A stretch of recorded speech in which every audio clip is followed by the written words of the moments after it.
second best or dependent on our partners from the global north in terms of that. So the key word or the key phrase is partnerships and collaborations as we approach this very, very promising sunrise industry for the benefit of our industries as mining, but very critically for South Africa in terms of both its economic development and us meeting our promise to protect the climate through decarbonization. Thank you.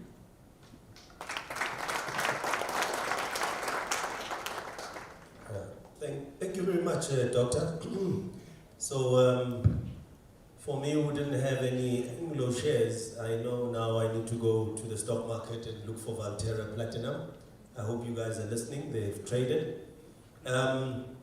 Thanks for highlighting and re-emphasizing how mining still remains a very critical employer and a backbone in the country in terms of participation. And you know, the role of mining in skills development in the past, and something that is a past that we don't want to actually let go of. So we need to actually bring that back and find ways of making mining still very relevant in the skills development. I think you highlighted some hurdle rates of investments in projects, especially in the global south, and as industry, linking it with what Martin said, we need to be deliberate in investing in and trying very hard to lower that hurdle rate for some of the entrepreneurs that are out there to create an enablement for this development. And I think the buzzword, but certainly a very necessary word here, is the partnerships and collaborations which you mentioned, and that's what's going to help us to go forward. As promised, I did say that Ms. Tshwanelo Rakaibe is not late. We were meant to begin at 1:30. So welcome, ma'am. She is the just get my notes here, the senior researcher for Smart Places Energy Center at the CSIR. Welcome, and let's give her a round of applause. We are also going to now move on to our third speaker or panelist, which is Mr. Mdumlaba. Mr. Mdumlaba, please engage us on the application of green hydrogen to decarbonize the transportation industry. And I'd like you to focus on these specific questions as you address us on that.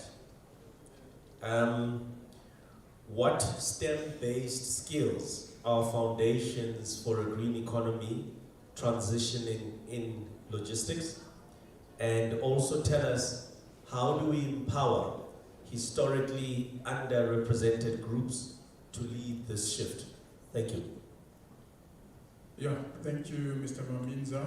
Good morning, everyone. Good morning, fellow panelists. I think, you know, my starting point will be just to take us back and, you know, look at how far the country has progressed in adopting the green hydrogen journey. I think the cost of producing green hydrogen from renewables, as we all know, has been quite expensive over the years. And what is promising is that we are starting to see the prices fall.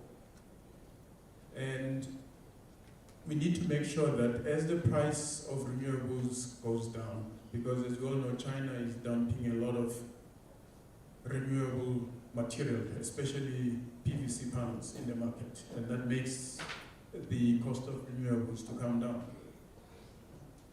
So as the prices go down, we are hoping that the demand will be created for us to be able to scale up the production of green hydrogen. And, you know, accompanying that will be a wide range of delivery infrastructure that we need to build, which then requires quite a massive capital investment. I mean, if you look at the 10 gigawatt Buchebai Sasol project in the Northern Cape, That project is divided into 5 stages, totaling $50 billion. So that's not a small change. You know, it has a huge impact on the balance sheet of any big entity. And Sasol has done a pre-feasibility study to show that that project is feasible. And they're at the point now where they've appointed an international consulting firm to raise co-funding to move to the next stage. Another project in our neighboring country is in Namibia. It's a 3 gigawatt hyphen project, which is estimated to be $10 billion. It's a German consortium in partnership with DBSA. I think the project is slightly ahead of the Bochebai project, and I know that right now they are busy with environmental studies and trying to get environmental approvals to then proceed with the construction. I hear through colleagues in the industry that it's becoming a bit of a challenge because that plant is going to be constructed in an animal park, and that has an impact obviously on animals as well as the plants in the area. So it's proving to be a bit of a challenge, but hopefully they will get around that. Now, green hydrogen is not something new. It's been spoken about for many, many years. And what has been a stumbling block to really get it off the ground is the cost. And we all know that we want to adopt green hydrogen in order to decarbonize the economy. And for us to be able to do that, green hydrogen has to be competitive because, you know, we know that everything that we do and every venture that business get into, there has to be a return on investments and cost needs to be kept low. So we really need to make sure that we drive down the cost of green hydrogen delivered at about $1 to $1.50 per kilogram vis-a-vis the current cost, which is sitting at about $4 per kilogram. So as you can see, you know, there's some work to be done there.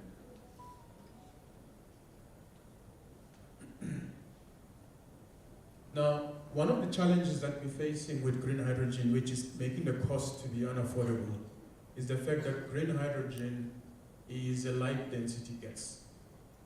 And therefore, you know, when it comes to transportation, it introduces quite a lot of complexity. And you need to lay transmission and distribution pipelines to be able to move it. In countries where you already have natural gas pipeline, one will naturally assume that you can then transport green hydrogen in those pipelines. But unfortunately, it doesn't work like that because the science of green hydrogen is different from natural gas in that, you know, hydrogen is low density. So when the pipe expands, nitrogen can then penetrate those cracks and make those cracks to propagate. So when you introduce green hydrogen, you basically need to lay new infrastructure. Now, that's for long distances and large quantities. And obviously, if you then have to transport green hydrogen overseas, you then have to convert it into green ammonia in a liquid form to make it, you know, affordable to transport. Small quantities around the country, you can transport green hydrogen as a compressed gas in trucks. And then if you want to then maybe transport it from here to Cape Town as an example, and then it will make sense to liquefy it and put it on rail to be able to move those quantities. And for ships in particular, and there's a lot of discussions happening now with Transnet, is to then make sure that you run ships on green ammonia as opposed to heavy furnace oil, which is fossil fuels. So that's another application of green hydrogen. I'm also pleased to see that several aviation companies and research institutions are exploring green-powered aeroplanes, obviously starting with smaller passenger aircrafts to prove the technology before you roll it out to large-scale commercial flights. As you know, the last thing you want is have complications in the air with green hydrogen as a flammable gas. So there's a lot of safety implications if you're going to adopt green hydrogen in the aviation industry. Now, experts in the aeronautical engineering industry, some of our members in NSPE are aeronautical engineers. They suggest that building new hydrogen-powered aircraft from scratch is more feasible than retrofitting existing planes, because if you are going to retrofit the existing aeroplanes with green hydrogen technology, it's highly complex and the extent of modifications are too intense that it just makes it not economically viable. Whereas if you look at heavy haul, long distance trucks, you can retrofit engines that are powered with hydrogen for those trucks.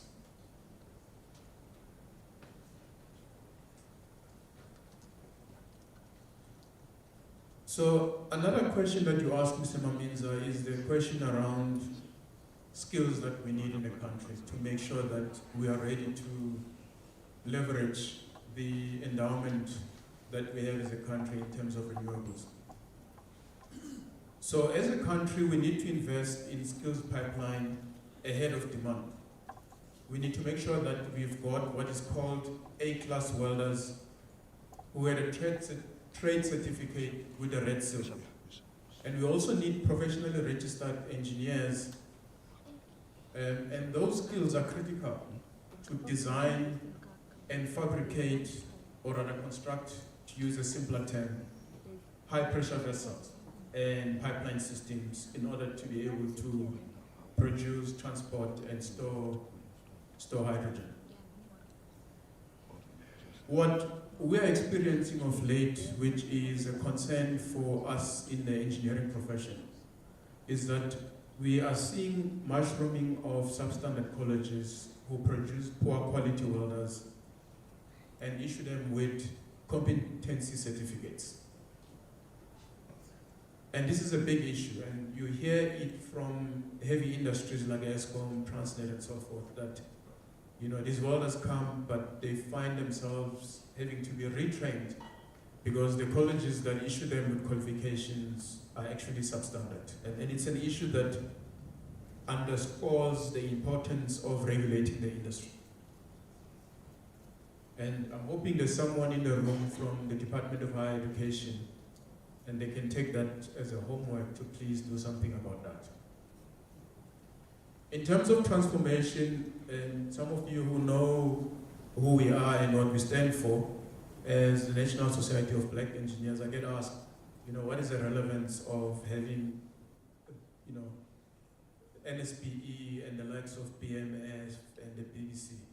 And the simple answer is that we still have a long way in the country to transform. The status quo remains, these organizations will still exist. The status quo remains, these organizations will still exist.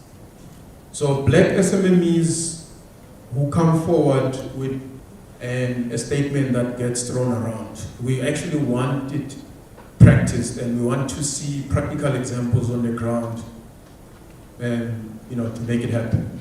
So I think my last, possibly, point of departure and takeaway is that we've got, as a country, 7 must-win battles towards making green hydrogen a reality, instead of just talking about it in these kind of conferences and actually not seeing traction on the ground. Because if we continue like that, it's just going to remain as a pipe dream. We're not going to get anywhere. So I think the first point out of the 7 must-win battles is that the net zero Paris Agreement on climate change must be made a legally binding international treaty and enforce it with trade penalties for non-compliance. So that if we've got presidents like Donald Trump who do not have any respect for net zero Paris Agreement, there must be consequences, because if we have a president that comes and does not honor the agreements that he found when he walked into the office, then we'll just continue to go around in circles and chasing our tails. So we need to be clear about those agreements and make sure that they're enforced. And the big countries, I think they're called, is it G5 or G4? I can't remember. G7. We want them to take a lead in terms of the climate change, and so that they respect the Paris Agreement, and this will enforce the sectors that are hard to decarbonize, to then make sure that they embrace the clean technology. The second must-win battle is that standards governing hydrogen must well be coordinated by our various government departments, and regulatory barriers must be removed. Our government departments, sometimes they are notorious for working in silos and not talking to each other and becoming a barrier in the process. So we want them to sing from the same hymn book to make this technology a reality. If they do that, it will then get rid of roadblocks to launch, roadblocks, because there's always the most wonderful policies in the world. But when it comes to implementation, we are found hopelessly wanting. And that needs to be done. The third point in our must-win battles is to introduce targets and track KPIs with investment mechanisms. That will provide guarantees for revenue stream for producers of green hydrogen. It will increase competition and drive down cost. It will build capacity and experience and give OEMs confidence to invest in technology. Number 4 must-win battle out of the 7 is that we need to set strict heavy transport emission standards and make them law. That if you do not adopt clean technology in your heavy haul transport, there will be penalties to be paid. And if people understand that in the industry, it will then drive an incentive for OEMs to produce and users to buy fuel cell powered trucks, which Andile is going to talk to later on, and ammonia powered ships. Number 5 must-win battles is that we must create markets for low emission products. This will provide an incentive, as I said earlier, for OEMs to produce low emission goods like green steel, green cement, fertilizers, plastics, etc., which will require the use of green hydrogen. Number 6 must-win battle is that we must put in place industrial decarbonization policies and actually enforce them with serious penalties, not these Mickey Mouse penalties that you see for non-BE compliance. This will drive infrastructure investment and scale up the use of green hydrogen, because you need the demand and you need the market for green hydrogen to take off. Otherwise, we'll just keep on talking about it and nothing will happen. The last must-win battle is that we must make green hydrogen ready equipment and refueling facilities commonplace, so that when people, for example, in the trucking industry, switch over to green hydrogen powered trucks, they must have assurance that they will find refueling sites readily available so that they can refuel and they don't get stuck on the road. This will facilitate and encourage the fuel switching to green hydrogen. And as I said, Mr. On is going to tell us about this exciting project that he's got on the pipeline to talk around, the refueling sites for trucks that are powered with green hydrogen. Thank you.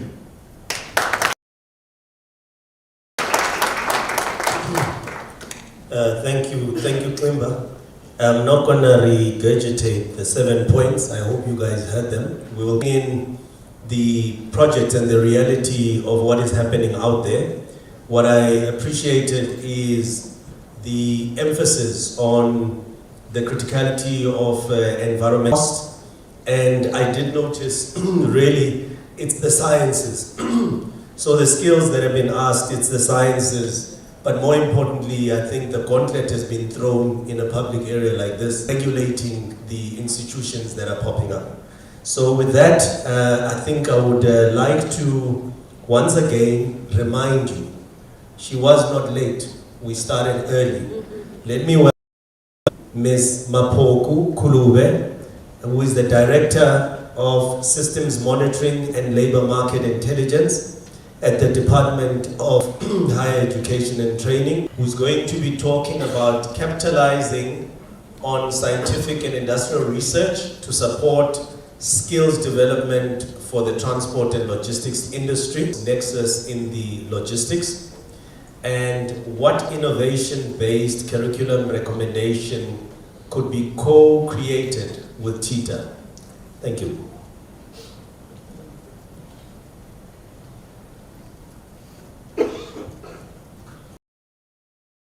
Thank you for that introduction, and also thank you to our fellow panelists and the opportunity to really contribute to this important discussion. To electricity really is the lifeblood of the economy, and I don't think the role that the sector plays in our emerging green economy would be any different, because we would still need the sector to ensure the safe, reliable, efficient, cost-effective delivery of the green hydrogen from where it's produced to the various end users. And as the CSRR, we were commissioned by the Department of Higher Education and Training to complete a skills needs assessment for our emerging green hydrogen economy. And as part of that study, we looked at the full value chain. We excluded the electricity generation component because there's been various studies that have looked at the skills requirements for the renewable energy technologies that we have in our energy mix. But in our study, obviously the storage as well as the transportation components would have been covered, and those are very critical parts of the value chain. And in this work, we identified the occupations that are required in order to support the development of a green hydrogen economy. We identified the qualifications that would be required to support the development of those occupations. And we looked at all of the education institutions from your universities, looking as well as the TVET college system, as well as the occupational qualifications that are supported by the various CETAs. And what we did find is really that it's not all doom and gloom in South Africa. Hydrogen is not a new concept for us. A lot of the universities, colleges, do offer a lot of the foundational courses that would be required to support skills development in this industry. But for both the qualifications as well as the occupations, there is a level of augmentation that is required in order to embed the green hydrogen specific capabilities. I think Mr. Mlawa spoke in a little bit of detail around some of the logistics complexities that are associated both with storage as well as the transportation of hydrogen and any of the derivatives. And so in this study, we identify what those unique capabilities are, and then we also make recommendations around the augmentation that then needs to be considered for any of the existing programs. And what we have seen is your sister Skills Authority, Chieta. They, in fact, at the end of last year announced that they would be setting up a center for specialization to augment some of the occupational qualifications that they support in order to include some of these green hydrogen related topics in what's being offered. I mean, as I mentioned, the report does indicate that it's not all doom and gloom. A lot of our universities and our TVETs do offer that foundational knowledge. But one of the other challenges that we did mention in the report, which is not unique to South Africa given the nascency of the industry, is the fact that we actually don't have the lecturers to teach.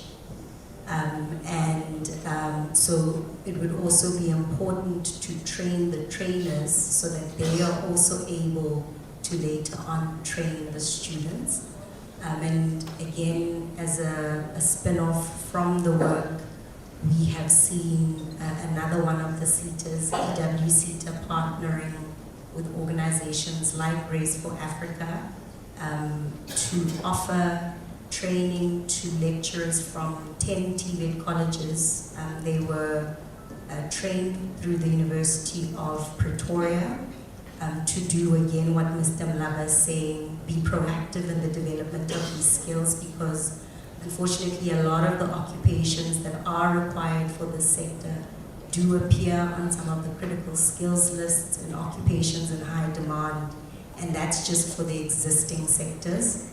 So if we aren't being proactive in the development of the skills for this emerging economy, then we do run the risk of not having the skills when they are required. And a big part of that being proactive is training the trainers that we would need for the students later on. And then another component of the work was an emphasis on the need to educate even high school students, because the TVET colleges, the universities can prepare the programs, but if high school students are not aware that there is a green hydrogen industry, no one is going to go into those courses. Where students are starting to make decisions around whether they're doing maths literacy or maths, that education also needs to be taking place at that level already, because that is the future pipeline for this industry. So those are just some of the findings that we touched on in the report. But just to emphasize that really hydrogen is not a new concept in South Africa. We do have the skills. It's just a matter of augmenting what we do, both in terms of the existing skills workforce, and then also augmenting some of the curriculum that we already have that serves as a good foundation. Thank you.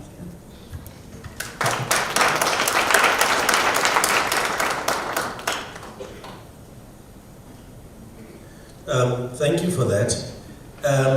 I think my takeout, and it's really important, it's of this storage and transportation being actually the new thing that requires a lot of attention and depth. So have this foundation knowledge in most of our training institutions. And I think the identification by CSIR that there needs to be this augmentation of what is existing, so that would like to implore that we dig deeper into that space, because it is often easier to describe the problem than to actually deal with the problem. And now I will be moving to the next speaker. And the next speaker is Ms. Mampoko Kulube, and she is going to talk about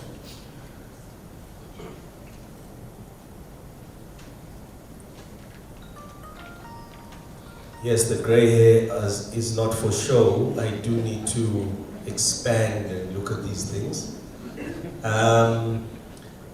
Please tell us about the aligning the higher education curriculum to respond to the skills need in the transport and logistics sector.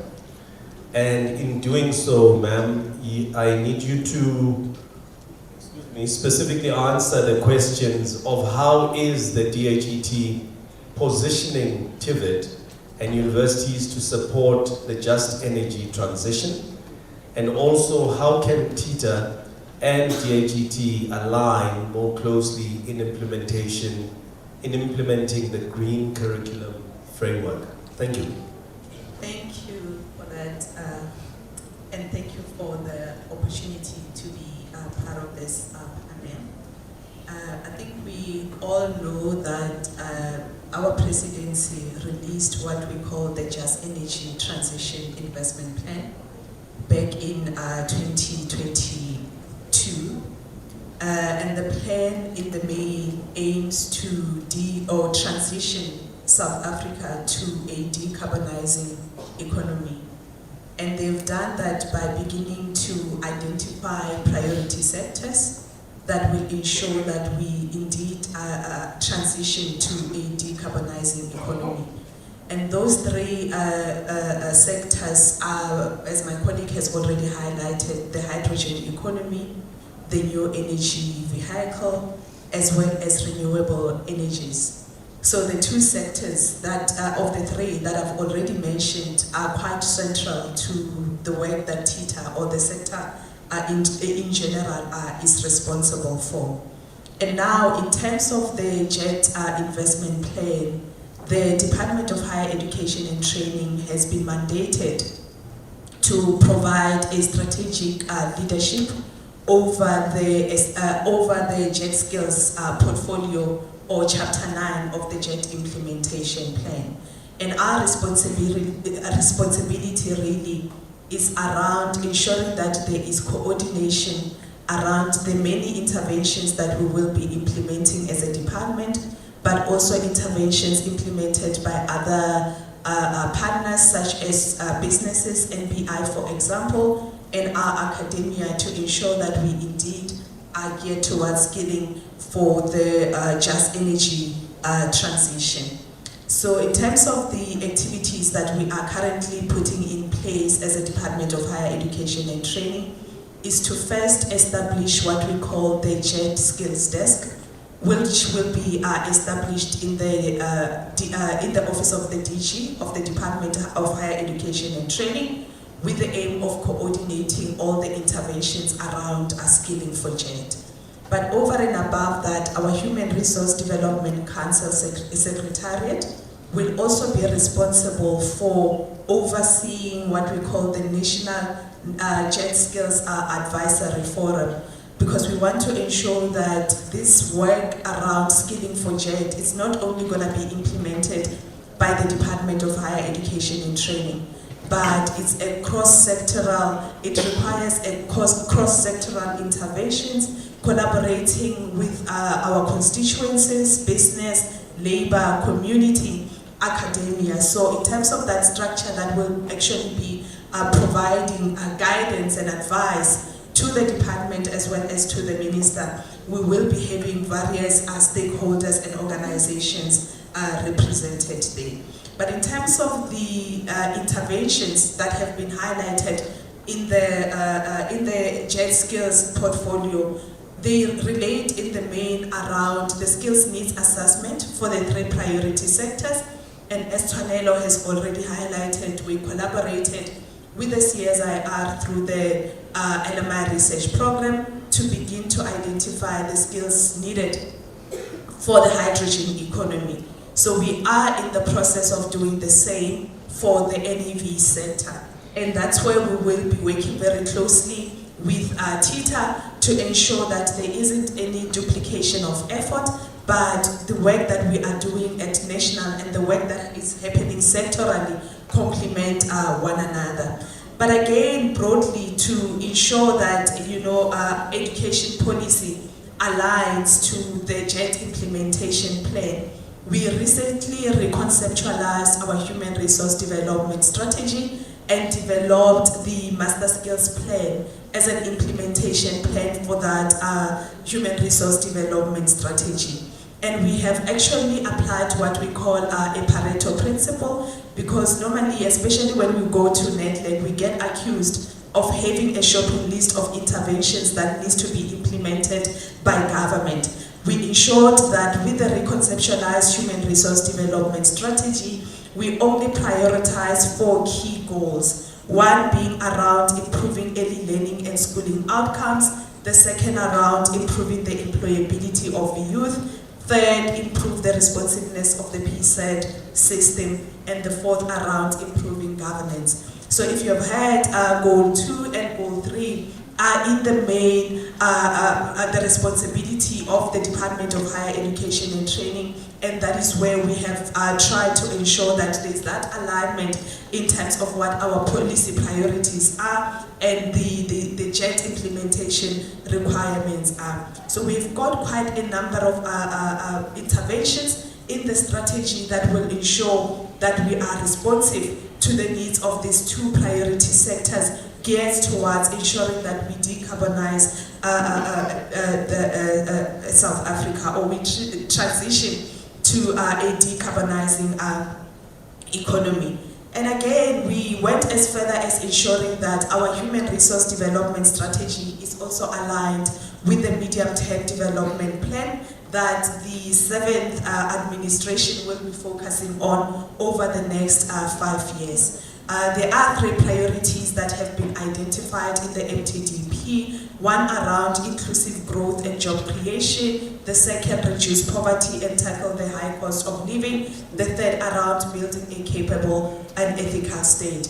And here we have ensured that in priority 1 and 2, we also ensure there are relevant interventions and goals that will assist us in ensuring that we are responsive to the needs of the just energy transition and in general skilling for the economy. And I think the MTDP has been made available or published on the presidency website, and in there you'll realize that as a sector or as a post-school education and training system, there are around 10 key targets that we will be chasing over the 5 years, and most of those targets are geared towards ensuring that we are responding to the NEV sector, to the hydrogen economy. For example, I'll just quote a few targets that we have there: producing around 7,000 graduates in JET relevant skills by 2029.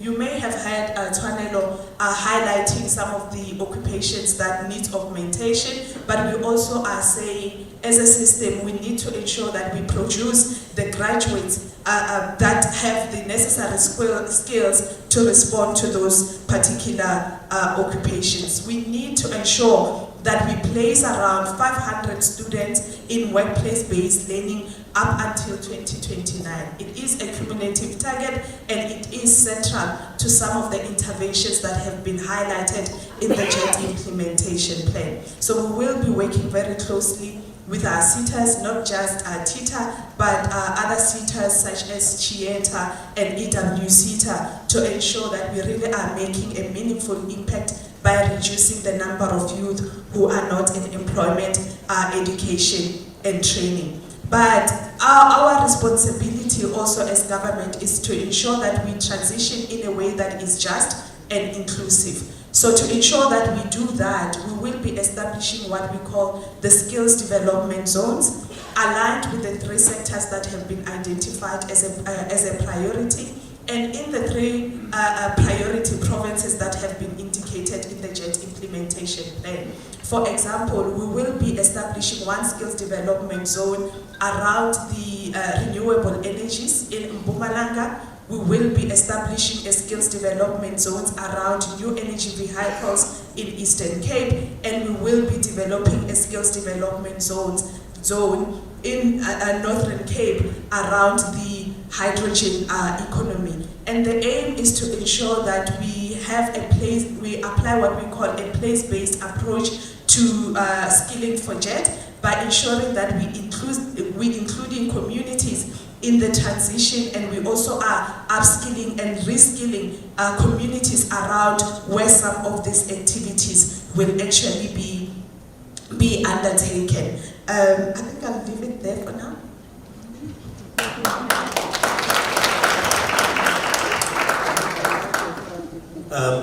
Thank you so much for that, especially the last part, which was more specific. I think you had me worried about establishing the skills desk, and then when you went on to speak, I actually realized that the interventions that have already happened with CSIR is but one of the things that have already happened. So it talks to more than just, what we talk about doing or what we talk about planning, master plan this, but actually actionable things. So when you speak about goals of early learning, it links with how do we introduce this concept at high school level and lower so that kids are prepared for the world that there is, that they'll find. The challenge of employability of youth is also, it's quite, it was quite comforting to hear that as one of the goals. And I think one of the things that you finally ended off with in the key targets, the 7,000 graduates, the 500 unemployed youths over the 4-year period, those are meant to place pressure in the background of the concerns that are raised that if we don't do things on time, then we may in 2028 churn out 7,000 very ill-qualified JET graduates, and in that way undermine the overall objective. So it calls for moving quite fast in some of the plans, because the plans cannot be faulted as they stand, but actually I think now it's the targets and the implementation which tends to trip us. So thank you very much for that, and I think as questions come, we'll explore further. And for our last speaker on this topic, we've got Mr. Andile Makunga. He is going to cover the reskilling the current forwarding and clearing workforce for low carbon tech-driven technology. I'd like to ask him, as he does that, to try and address the following questions. So what are the most immediate green logistics skills needed in SA's trucking and freight sector? And where can private companies and TITA co-develop scalable training models? Thank you.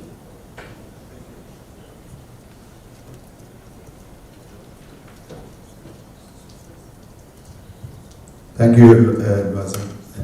So much has been said, particularly around skills. I think maybe what I can do is just highlight some examples which we've, over the past few years, some projects we've been working on, trying to introduce them into SA, as well as just learning from what other people are doing. As an example, Dr. Maluleka spoke about hydrogen trucks.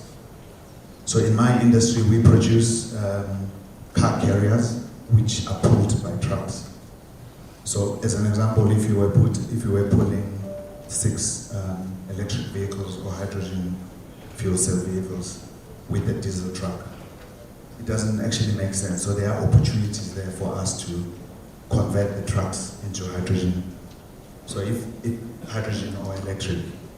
So if your question is, what skills do we need in South Africa in particular, is we would need skills for people who understand the conversion of diesel internal combustion engines, perhaps into internal combustion engines, but burning hydrogen. So that's a very critical skill that is required, and the technology is already there, it's available.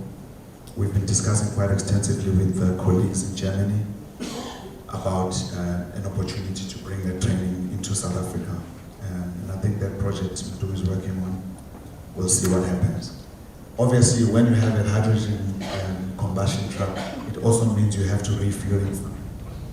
Then it means the service stations along the N3, N2, whatever infrastructure, needs to be able to service those trucks. The nice thing about hydrogen combustion, I'm not knocking platinum fuel cell. The nice thing about hydrogen combustion for South Africa is that it is cheaper. You just store the fuel, you pump it like you pump petrol at a pump station, and off you go. Now, we've been talking quite extensively in South Africa about this hydrogen corridor. I haven't heard much about it today. I don't know whether it was mentioned yesterday. It's the entry all the way to Durban, and I think it can be expanded into, and there's also what they call the hydrogen valley, which is from the farm into Johannesburg. So those are some of the opportunities of developing those corridors and valleys for hydrogen. Obviously, the production of hydrogen itself, in terms of understanding that infrastructure on how to set up hydrogen electrolysis to produce either green or white. We need critical skills there. But one of the worries I have about our strategy is that we are so focused on the Northern Cape because of their high rate of with KZN, Limpopo, and let's say Eastern Cape are maybe 25% less radiation, which means you may not produce at an efficiency of the Northern Cape, but you can still produce in local, in KZN, in the Eastern Cape, in Limpopo, as an example, if you speak to the hydrogen corridor. So I noticed in Du's CV that he used to work for BMA. These are some of the areas where South Africa, for instance, used to lead. But I don't know how we let go of that project. Now other countries are ahead of us. If it's true that hydrogen is the next big thing for South Africa, because of, I understand that we have the highest potential for hydrogen, green hydrogen production in the world, and also to produce it cheaply, like at Mdu's level at $1.25. It means that the focus for South Africa in terms of skills can be dedicated to hydrogen. Let me give you an example. When South Africa became a huge mining country, we then developed mining faculties where you can qualify as a mining engineer. Vets is a leader there as well as University of Pretoria. Why can we not have a hydrogen, engineering degree that covers the relevant requirements for the hydrogen value chain, including automotive? So I think those are some of the areas that I can mention in terms of training. But obviously there are opportunities around artificial intelligence, how we deliver the training, digitization.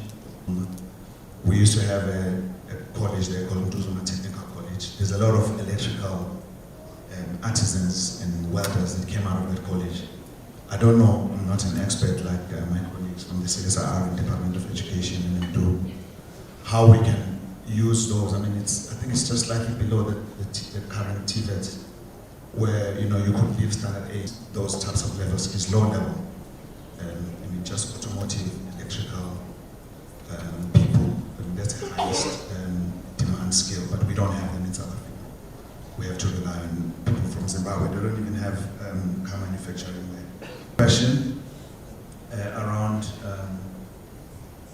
I wanted to mention, sitting in actual universities and colleges where they integrate it into one platform where everybody can draw skills from. So I think if you want the private sector and government, what we did is we designed our trucks and trailers to meet a particular performance-based standard. It's a whole lot of engineering stuff.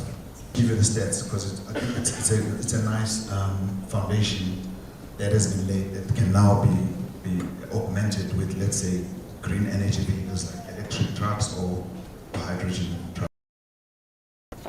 I just want to tell you the stats quickly.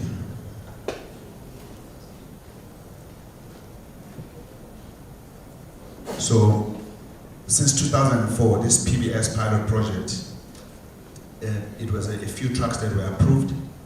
They've covered 500 million kilometers, right, of data that has been collected. And the trucks that have been approved for PBS, in terms of the performance, it has led to 12% reduction in fuel use and emissions, 12% reduction in road wear impact, a 40% reduction in road crashes, and 28% fewer truck kilometers on South African roads. It's a high impact project. If you then added onto this project, green mobility in terms of the trucks, hydrogen or battery electric, you can see the multiplier effect in terms of the jet goals that you have and the COP, the Paris COP outcomes that we expect out of that. I'll leave it at that.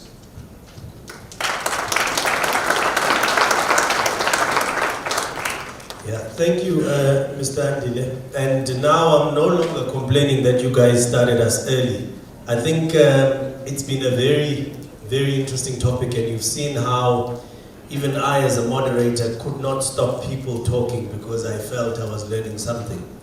I just want to highlight a couple of things, and I think from what Andile gave, the artisans, I think we sometimes speak past this. When you produce a person from a TVET college who doesn't have something to hold on to as a core skill, they will find it very hard dealing with those particular people that they find in industry.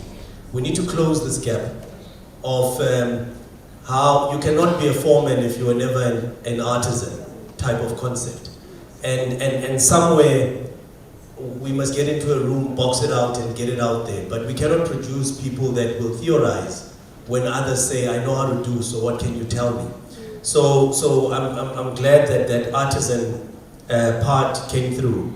But also the developments that are in place, which actually says, once again, it's not one of these talk shops that we're having. There's a lot of activity that are happening within the sector, and I think a lot of opportunities for entrepreneurs, funders, and anyone who wants to play a part, specifically the government in changing the landscape as it is their mandate. So I just want to take a minute to highlight what we were hoping to achieve with this session, and then maybe allow 2 questions, because I think time-wise, she's shaking her head, but I will allow it anyway. So, you know, the desired outcome here was to identify key green economy-related skills required in the logistics and transport, and I think I won't repeat what the colleagues have said, but you realize that that is there.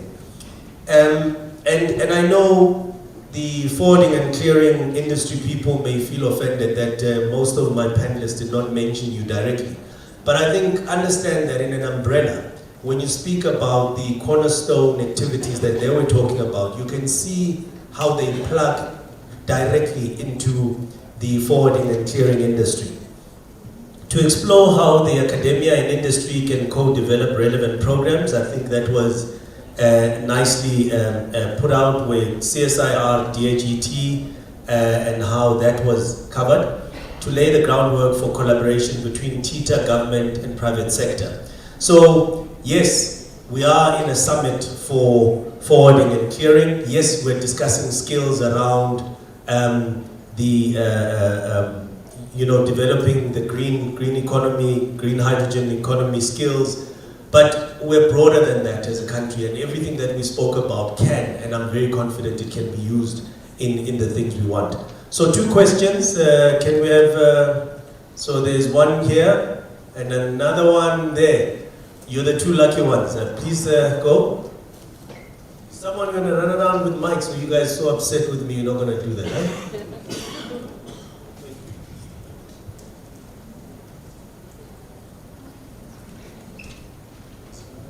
Thank you.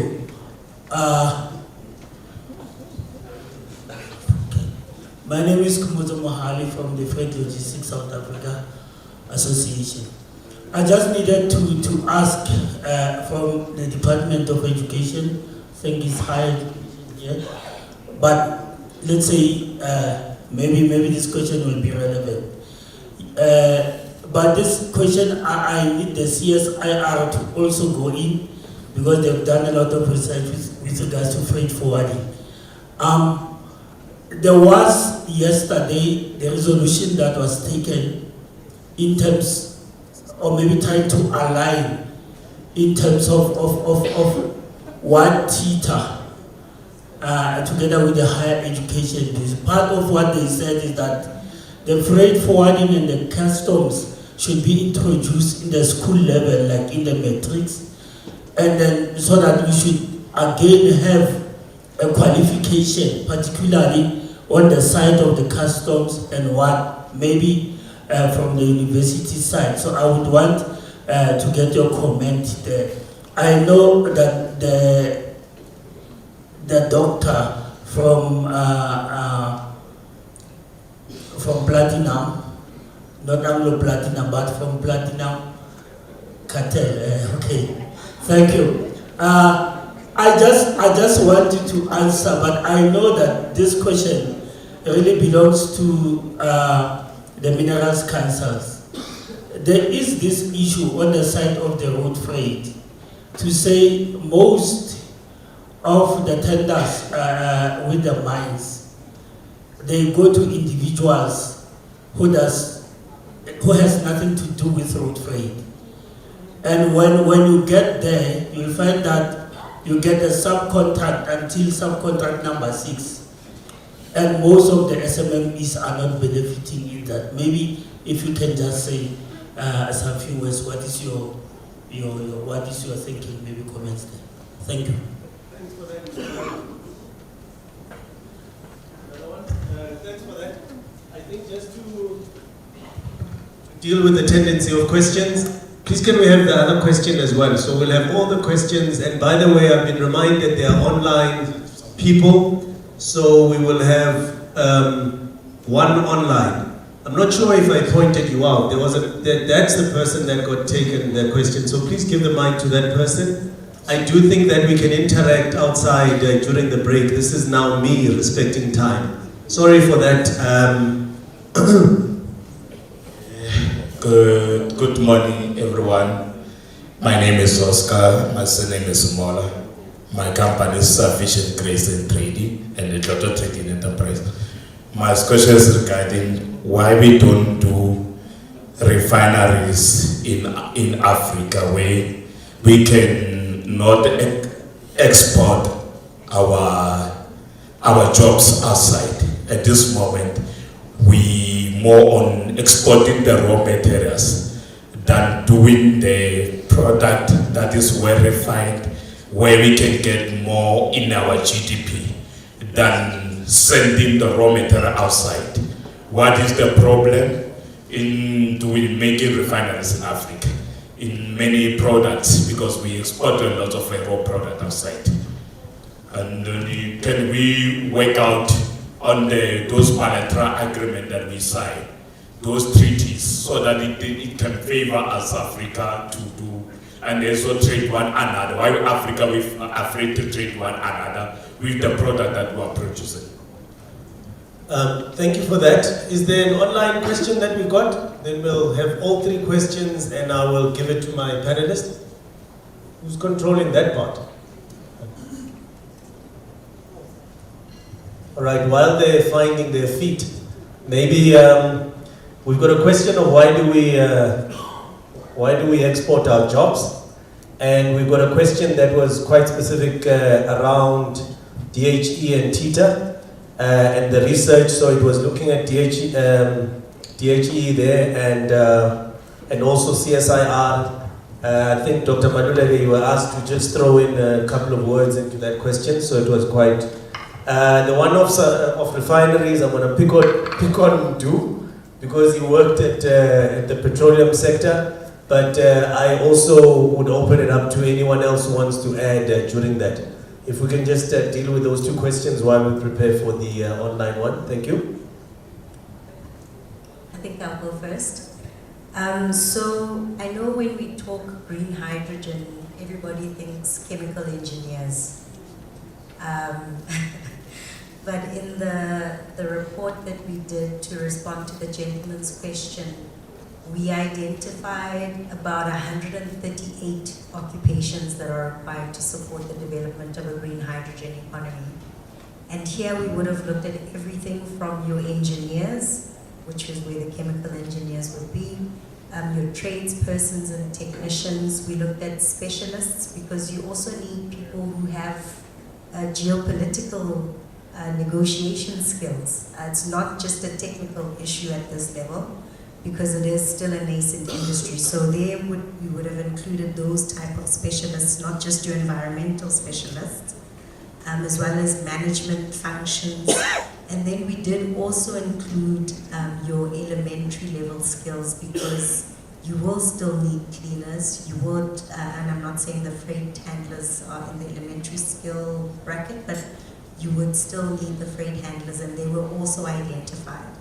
I mentioned that the report did mention that a lot of these occupations aren't new to us, and that would be true for the freight handlers.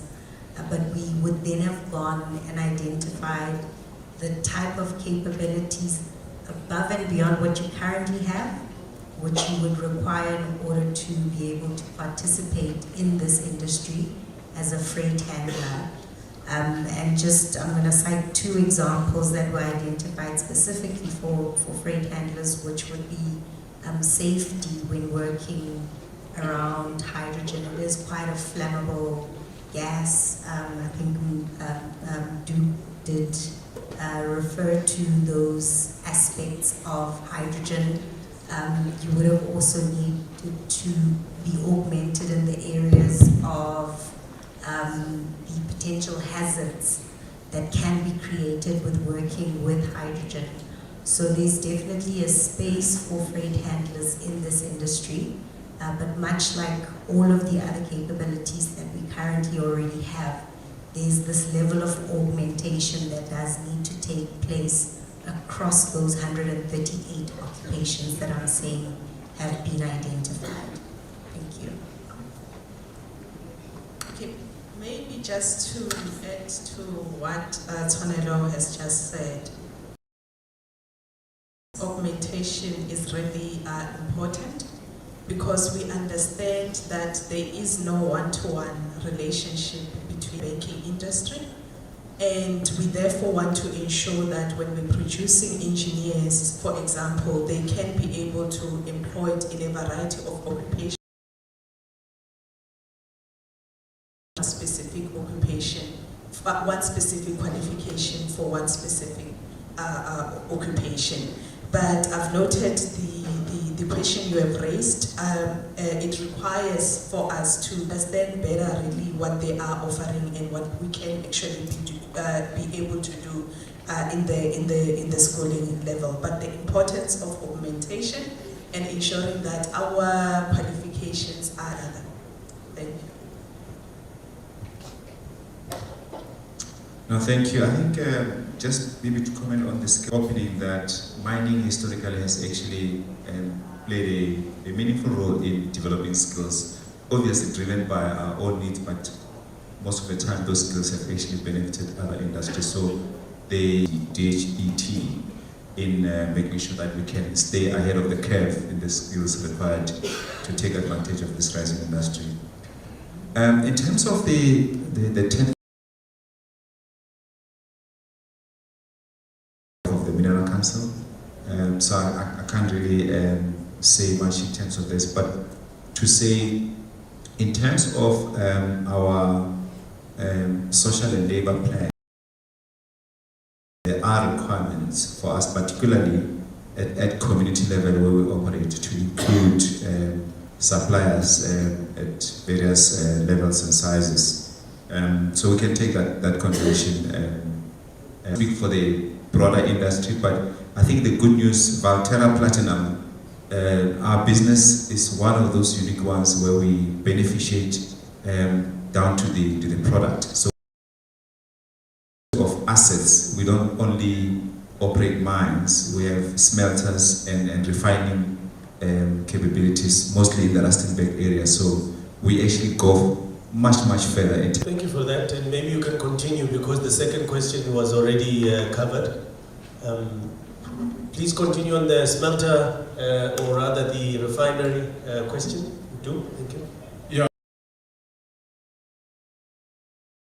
I think our colleague at the back is quite spot on. Whilst we transition towards green and clean energy, we think that's going to happen overnight.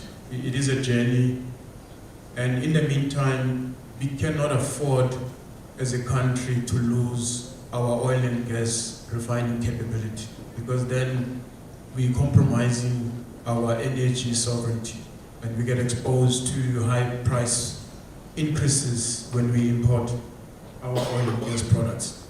So as someone who has worked in the oil and gas industry, particularly at the engine refinery and downstream at BP, I was upset when the engine refinery got closed down, followed by Supref. I was very, very upset because it has huge economic implications in Durban in terms of job losses.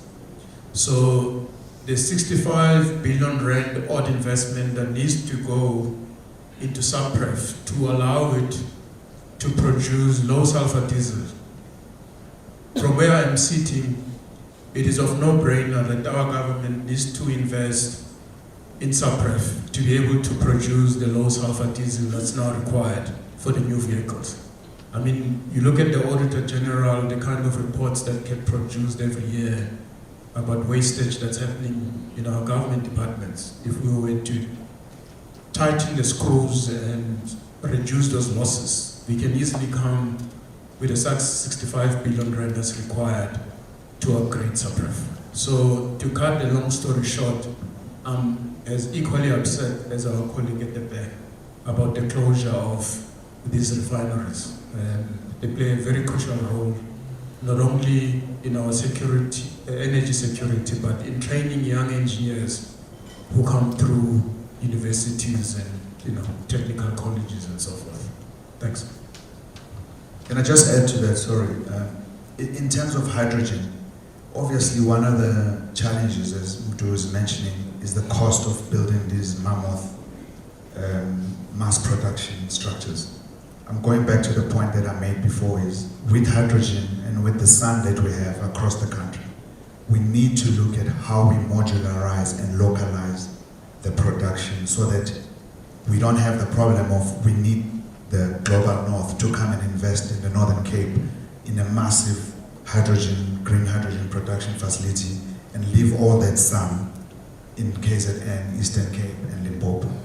That will bring back localized refining of hydrogen, green hydrogen, and it will boost local economies. In Durban, as an example, you could pretty much replace quite a few of those jobs. The project that Mdu spoke about earlier is we made a proposal to do a Drake port, and we plan to put a similar proposal to Richards Bay, RBZ, as well as maybe Valterra Platinum, to actually do truck stops that incorporate normal diesel, solar charging for battery operated vehicles, as well as hydrogen, either fueling or for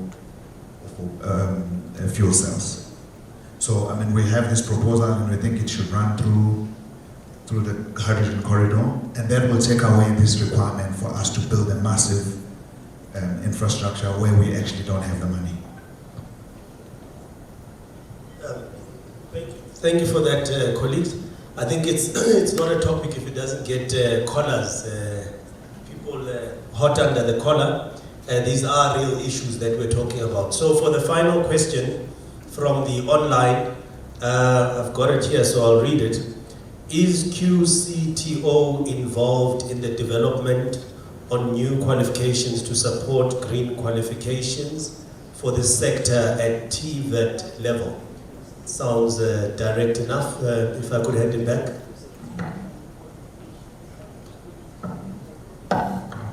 Yes, they are definitely involved. Nice and short. And at this point, does anyone want to add anything? Please, these are not closing 1 minute sessions here. Is there anything that you believe needs to be said before I close the session to my panelists? Yeah, I just want to re-emphasize the point my fellow panelists is saying. Our approach to the hydrogen economy has to take into consideration our own context.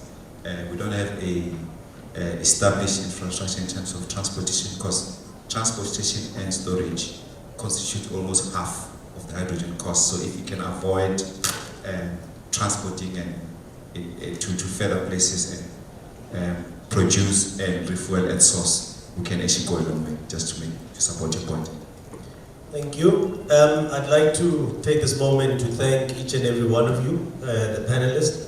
Thank you for the insight. Thank you for the time that you've spent preparing for this. And I hope the audience, both online and right here, appreciates the robust conversations that will start emanating from some of the information that has been received.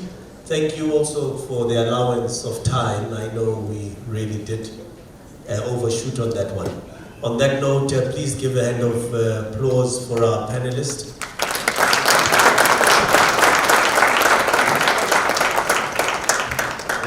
This session is closed, but they'd like a picture, so if you could just stay around there. Thanks.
Panel, thank you so much for that insightful discussion. I don't think that I'd be doing any justice if I was to mention any key takeaways.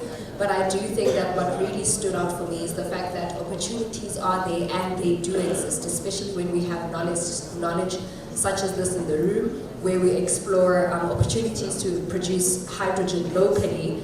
And then we talk about training that will be required, storage, etc. So it does mean that there are opportunities for us to actually handle things in South Africa. However, it's with conversations like this that enable us to be aware of the challenges and within the challenge conversation already bring about solutions. So ladies and gentlemen, without wasting any further time, I would like us to actually adjourn for a tea break.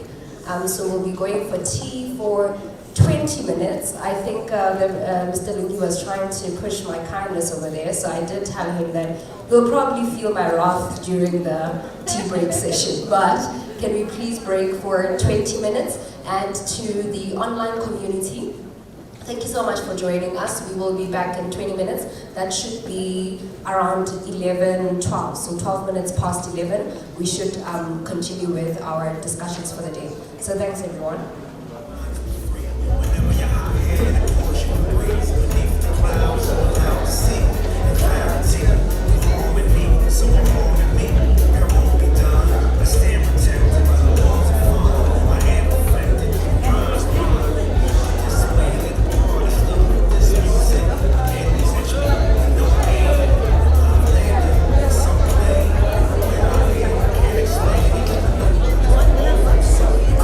Away from me.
freshest DJ on the planet.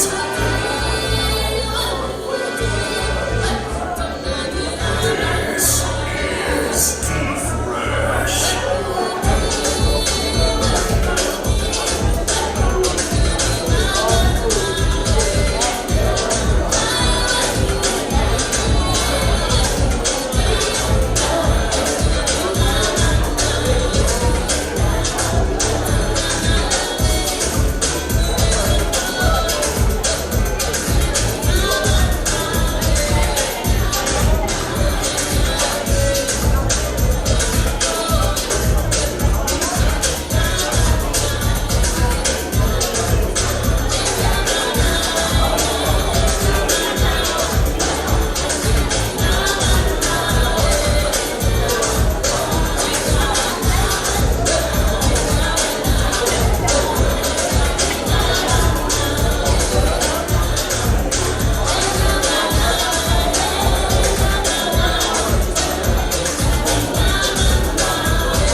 So they know with this one. It's not a walkover phase. Yeah.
Ladies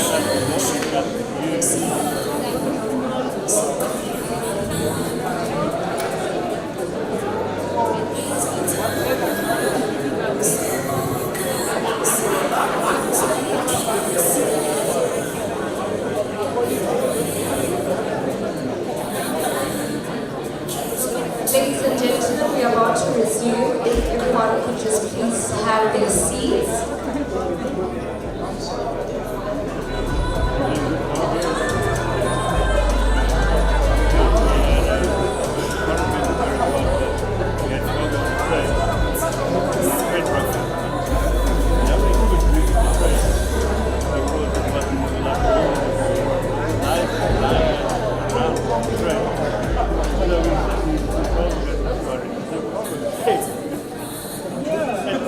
To kick off our next session, I would like to call the previous panel that was here. We do have a token of appreciation that we'd just like to give them on behalf of TITA. So I'd like to call on the stage Mr. Lungi Maminza, Mr. Martin Stoot, Dr. George Maluleke, Mr. Mdu Mlaba, Ms. Tshwanelo Rakaibe, Ms. Rampoku Kuluve, and Mr. Andile Makunga.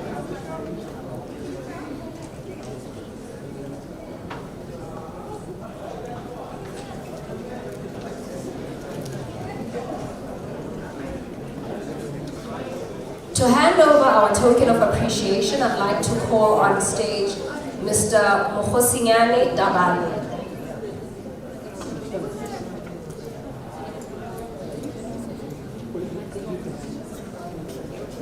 Have our panelists left us already?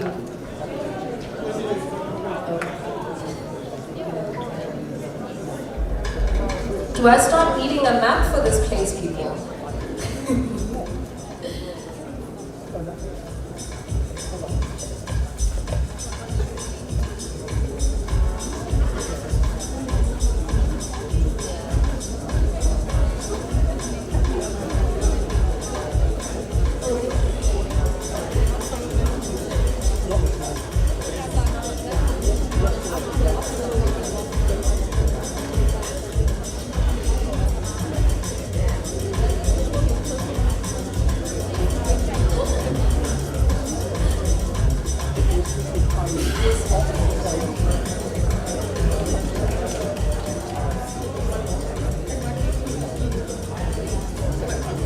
In the interest of time, I think we can hand over the gifts, and then to the rest of our panelists who did not receive their gifts, we will be re-handing them over during lunch. So there you go.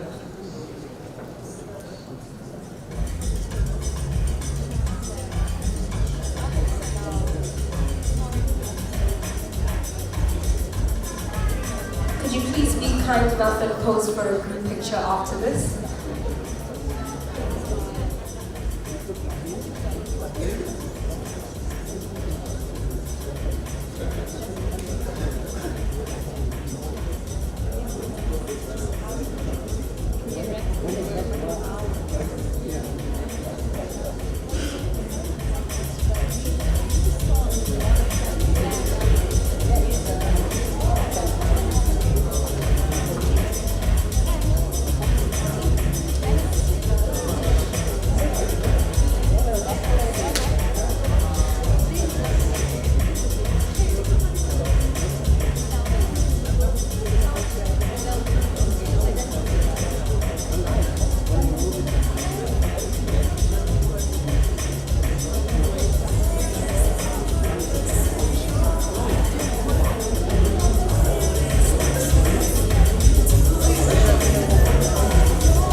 Ladies and gentlemen, we are about to jump into our next panel discussion.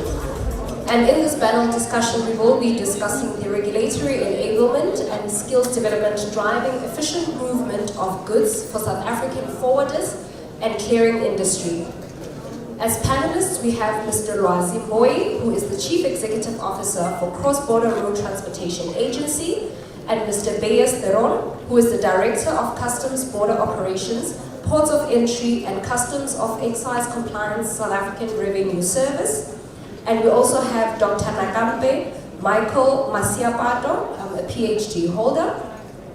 And ladies and gentlemen, to moderate this specific panel, we have Advocate Hermie George. We are honored to introduce Advocate Hermie George, who is an expert in customs, excise, trade, and tax law.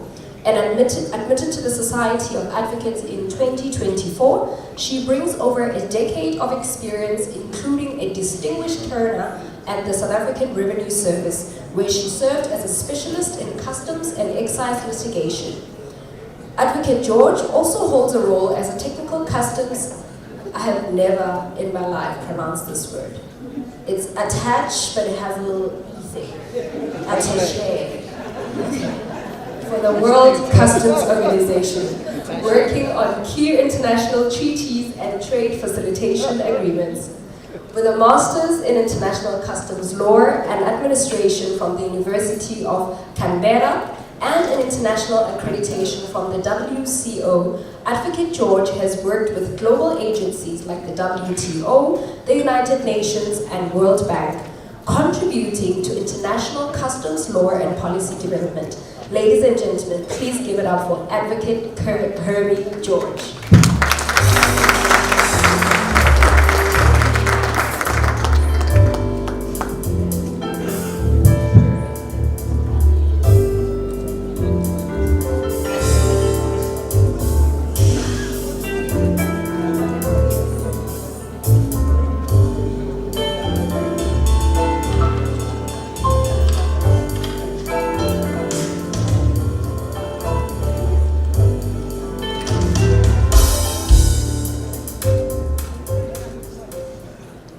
Good afternoon, ladies and gentlemen.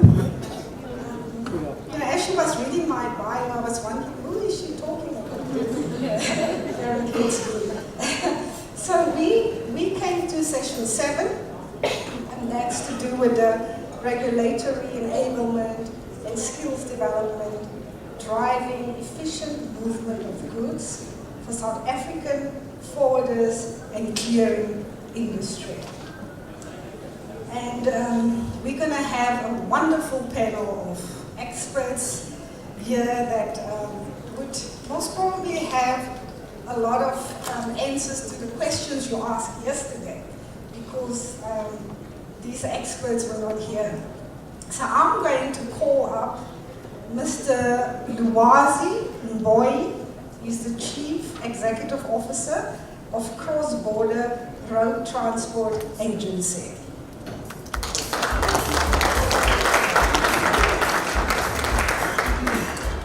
And then I'm going to ask Mr. Beyers Theron, who's the Director of Customs, Border Operations, Ports of Entry, and Customs Compliance at SARS.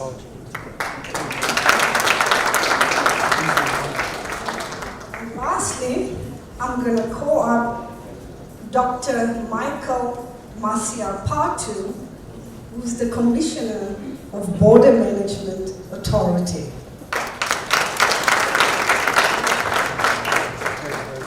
And since my panel is so small, I'm actually going to read their bios because I realize sitting there you can't see it because they block their own bios, because you need to see me running with the big boys now.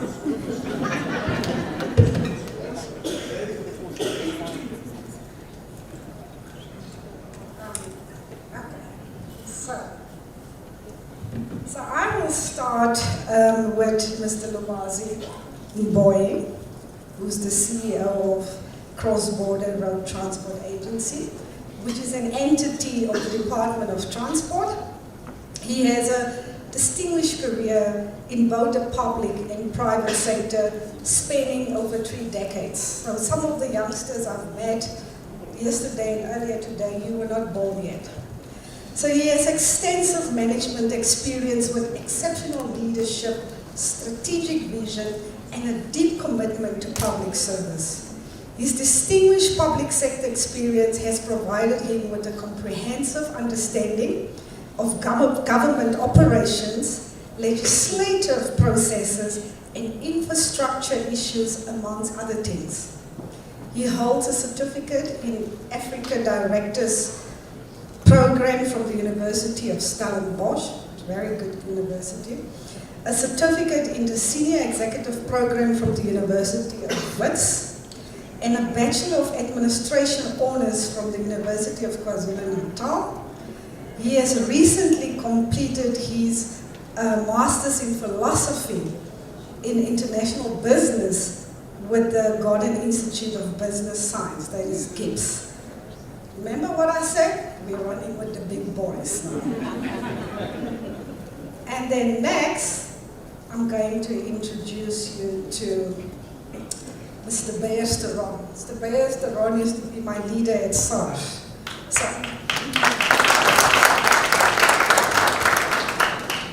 he's a seasoned customs officer with 42 years of experience in customs and excise.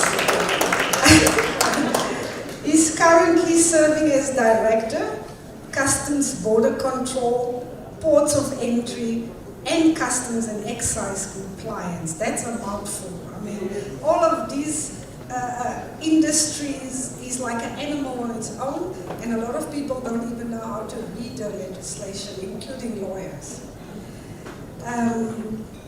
So that is quite an intense role actually to have. Mr. Theron has been a key figure in customs modernization since the late 1990s. As the Executive Customs Modernization Strategy and Design from 2010 to 2016, he led SARS transformative efforts overseeing designs, change management, and implementation of the Customs Modernization Program, a period widely regarded as the most influential in SARS's history.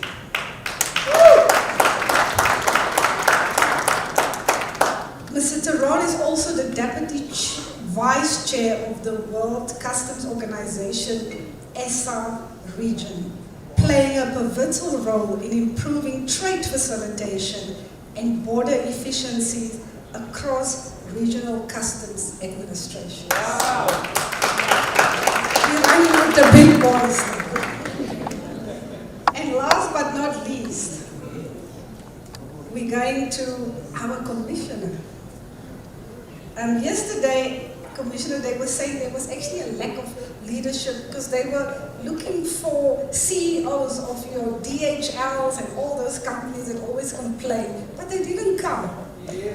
And I'm so happy that we have commissioners here, directors and CEOs, directly from the industry where the freight forwarders can come with their problems, and I know you have solutions for that. Yeah. So Dr. Masiapato, it sounds so foreign, but it's actually a Sotho surname. So with the 2 decades of experience in the justice, crime, prevention, and security cluster, Dr. Masiapato has worked across various sectors, including police, defense, intelligence, civilian intelligence structures, and the financial intelligence center. Dr. Masiapato holds 2 doctoral degrees. Not 1, 2. I will not run into the big boys. So 1 in literature and philosophy from the University of Johannesburg, and another in philosophy from the University of the Witwatersrand. He also holds a master's in public management from the University of Pretoria, an honors degree in public administration from UNISA, and a junior degree from the University of Venda.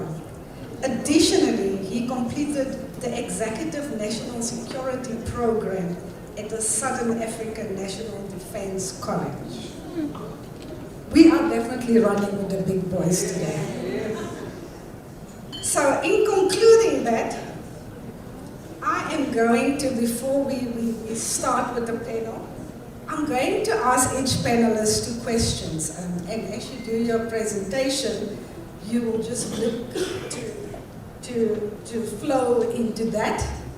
And at the end of your presentations, we will then give it over to the audience to ask specific questions. So now for Mr. Mboyi, the burning question that I'm going to ask you are, what are the most pressing capacity and skills needs at the South African regional corridors? The second question is, how can CBRTA partner with TITA to roll out targeted training interventions for corridor efficiency? And then the 2 questions I have for Mr. Beyers-Theron is, what are the current skills gaps in customs operations that delay clearance and efficiency? So that is, I think that is why this room is so full. It is for that movement of goods in a more efficient and faster manner. And how can SARS and TITA work together to co-create certification or upskilling programs? And I just want to tell TITA, if you want this thing to take off, Mr. Theron is definitely the person to speak to. And then I'm going to ask to Dr. Masiapato, what workforce readiness challenges are facing the BMA in implementing modern border management?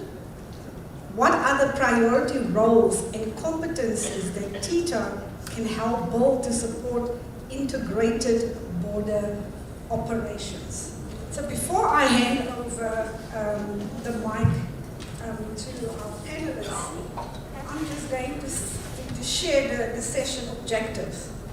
So this session aims to explore how corridor development and smart border solutions are transforming trade across Southern Africa, and what skill sets are urgently needed to support these advances, with a focus on customs, border operations, and regulatory capacity. So this session will unpack the skills dimension of border efficiency, trade facilitation, and the seamless movement of goods. So yesterday, Devlin made a comment to say that it's not just the Customs and Excise Act, there are like 58 other regulations. And among them, there are also international treaties, and the Agreement on Trade Facilitation was negotiated specifically to expedite the movement, the release and the clearance of goods, and including goods in transit. You know, we're a big transit country, we have neighbors that's landlocked. So custom agencies across the globe had to modernize their customs procedures to be in line with the TFA. And the TFA was, I think it was signed end of December 2013, but Mr. Theron already started modernizing SARS in 2010. So by the time this agreement was signed, SARS was a good case study and some successes that came out of that modernization. So the desired outcome we have for today is to identify specific technical, digital, and compliance-related skills required to operationalize corridor and border modernization. It will also generate proposals for collaborative skills, initiatives between agencies, industry players, and TITA supporting smarter and faster forwarding and clearing processes. So my last thing I would like to bring to the panel's attention, because I mean, you're too busy to be here today, so we excuse you for yesterday. But what came out of yesterday, and it came from the audience, is that we do have a lot of educational institutions, but they don't speak to one another. So if you go to one institution, you would get one set of skill, and the other institution, and it's just not speaking to one another. So maybe Tita can help us on how to harmonize and standardize that. And the other thing was stakeholder engagement. There was a lack of stakeholder engagement amongst private sector, different agencies within the private sector and with government. So maybe also you can look at sharing what stakeholder engagement forums you have to pull them in. So that's now all from me. I'm going to hand it over to the panel now.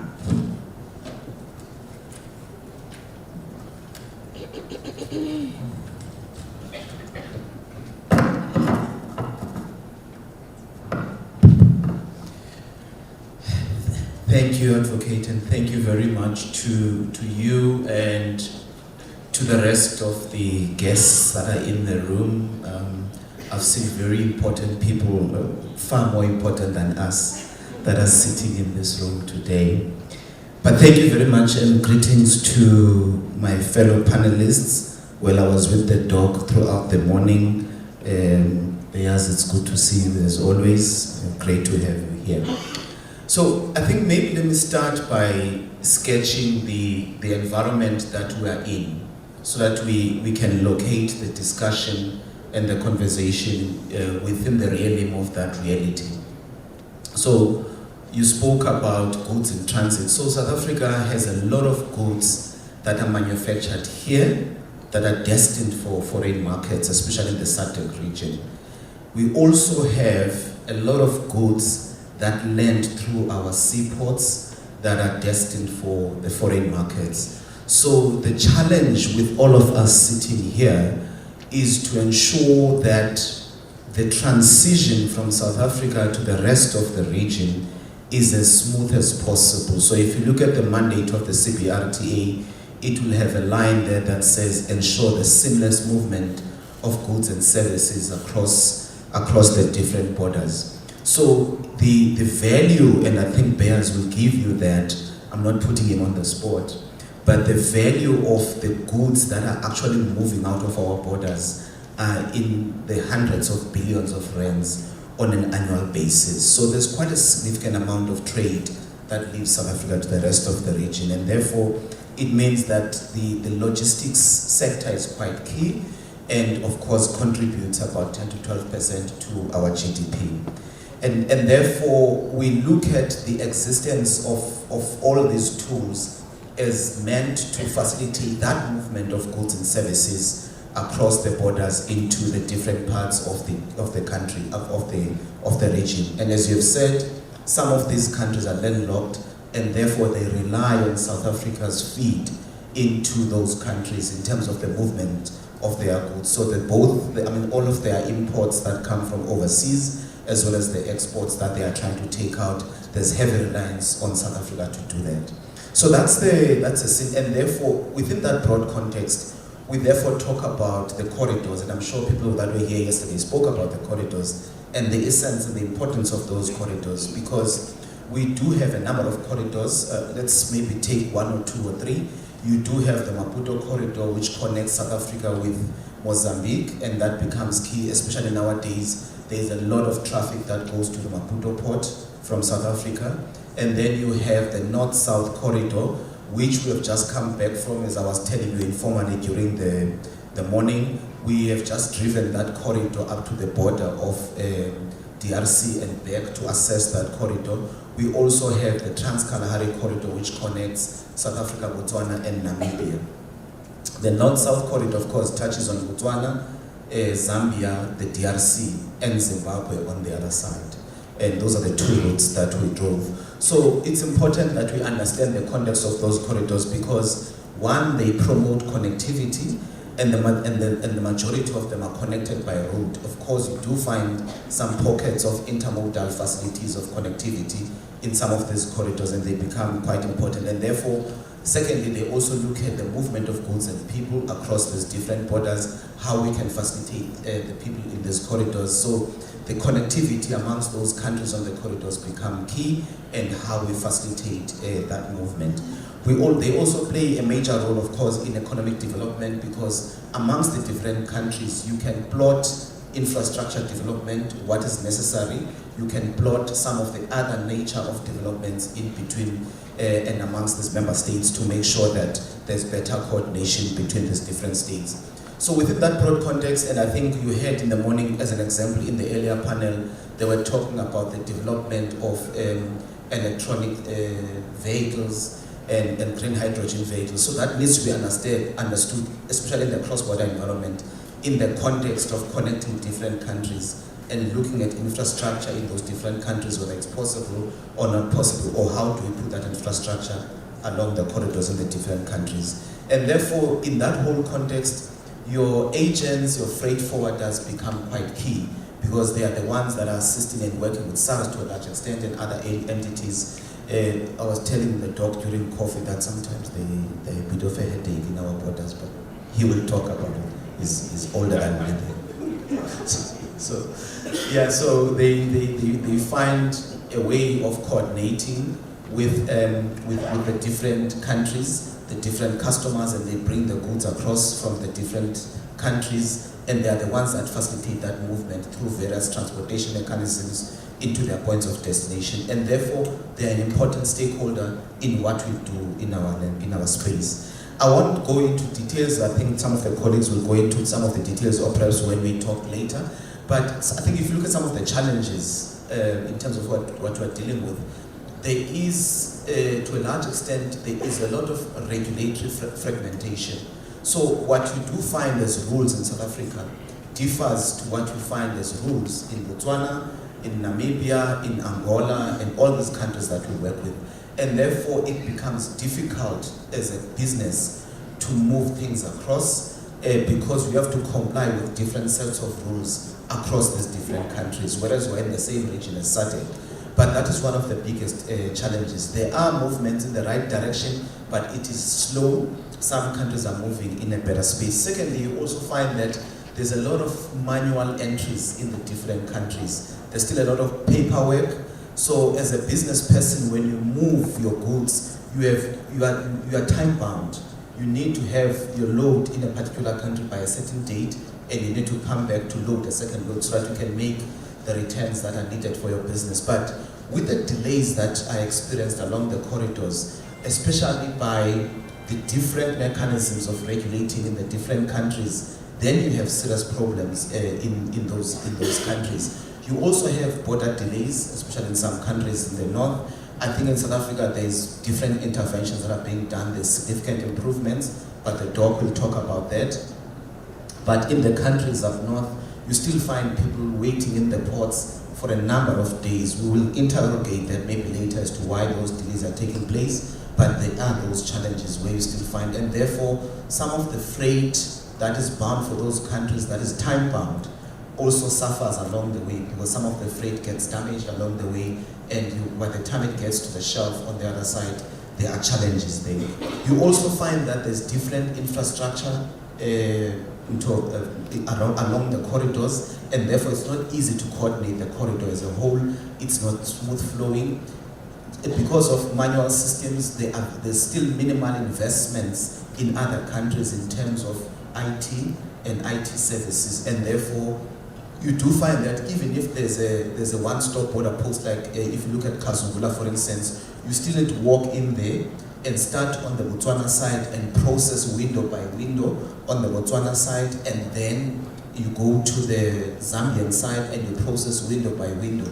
By the time you are done with that processing, it's 2 to 3 hours later, and you have been in one building for 2 to 3 hours. It's called a one-stop border post, but you actually stuck there for 2 to 3 hours. And therefore, you might want to say your single window systems must come in, the investment in technology must really be meaningful and to assist us to do the things we need to do. So I think those are the challenges. I think if you look at it then, there's also, I was just chatting to the colleagues from SARS earlier, Bears was not there as yet.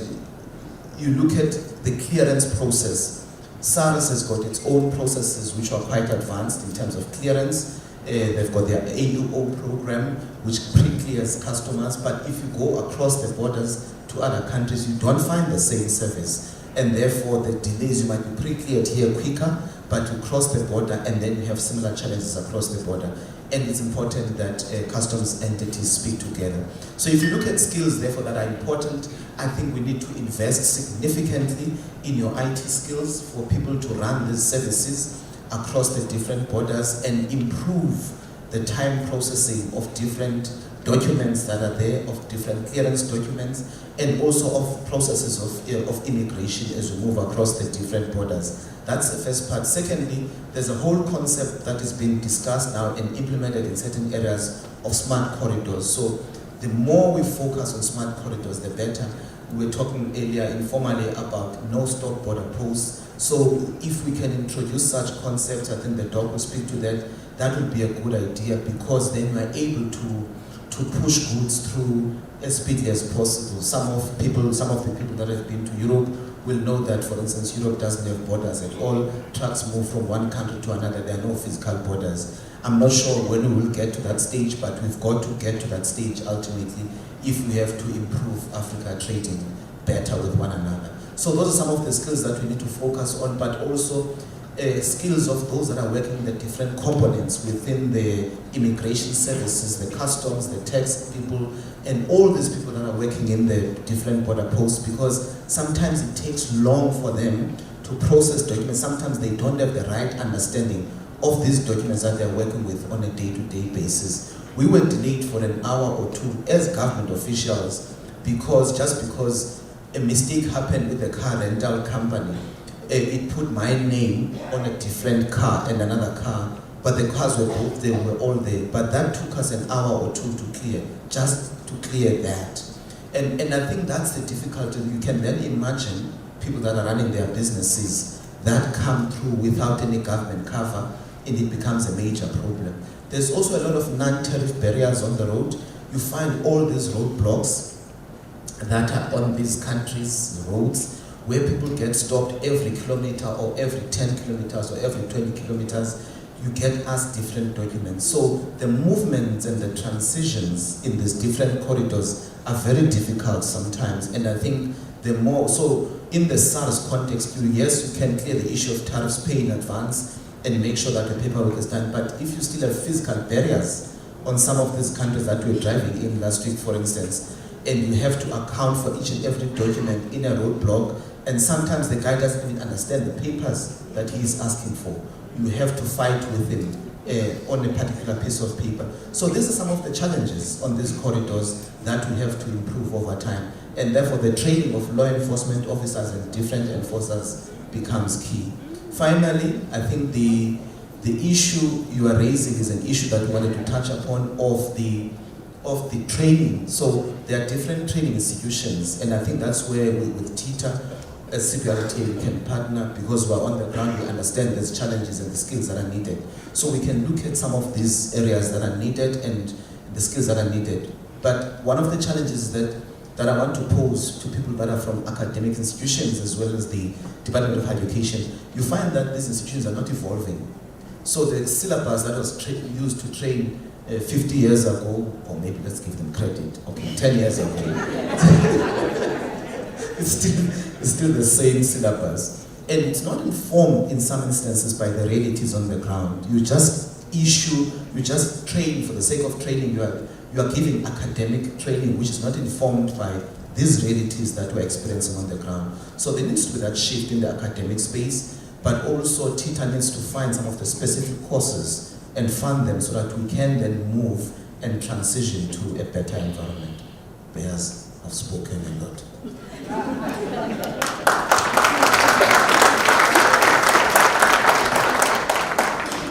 Thank you very much. I have to say, it almost feels when I walked in here like a family reunion. It's like my tea time was a little bit hectic. I almost didn't get to the tea, but nevertheless, it's really good to see all the people, some people that worked for SARS over many years, even the good advocate there, and I have to say that some of them got really old. And I have to say that someone in the room here that worked for SARS actually said that no, she remembers me very different. I think she was telling me I'm fat. Mayor, I think this is a topic that's, for me, it's quite important, and that probably comes from the fact that I used to be a trainer for many years. I also come from a school where customs training was really good and fed industry in many ways. And that's why you find today still that many people working in the clearing and forwarding fraternity actually comes from a customs background. They started in customs, there's one or two heads bobbing up and down, so I think I'm right. But I think that when I got the brief, there were two words in the brief that stands in direct contradiction to each other. The one is compliance, and the other one is to make it faster.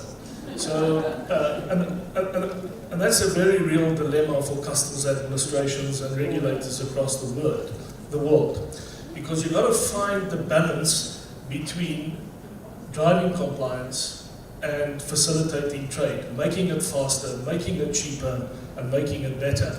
So that balancing act is captured within the mandate of SARS, and that mandate suggests that we have to collect revenue on the one hand, we have to drive compliance, and we have to facilitate trade, right?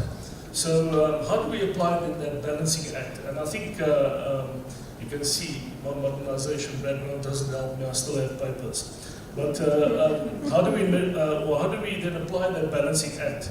Well, the first thing is you've got to drive voluntary compliance. The second thing for me is you have to have a segmented and a differentiated approach to trade.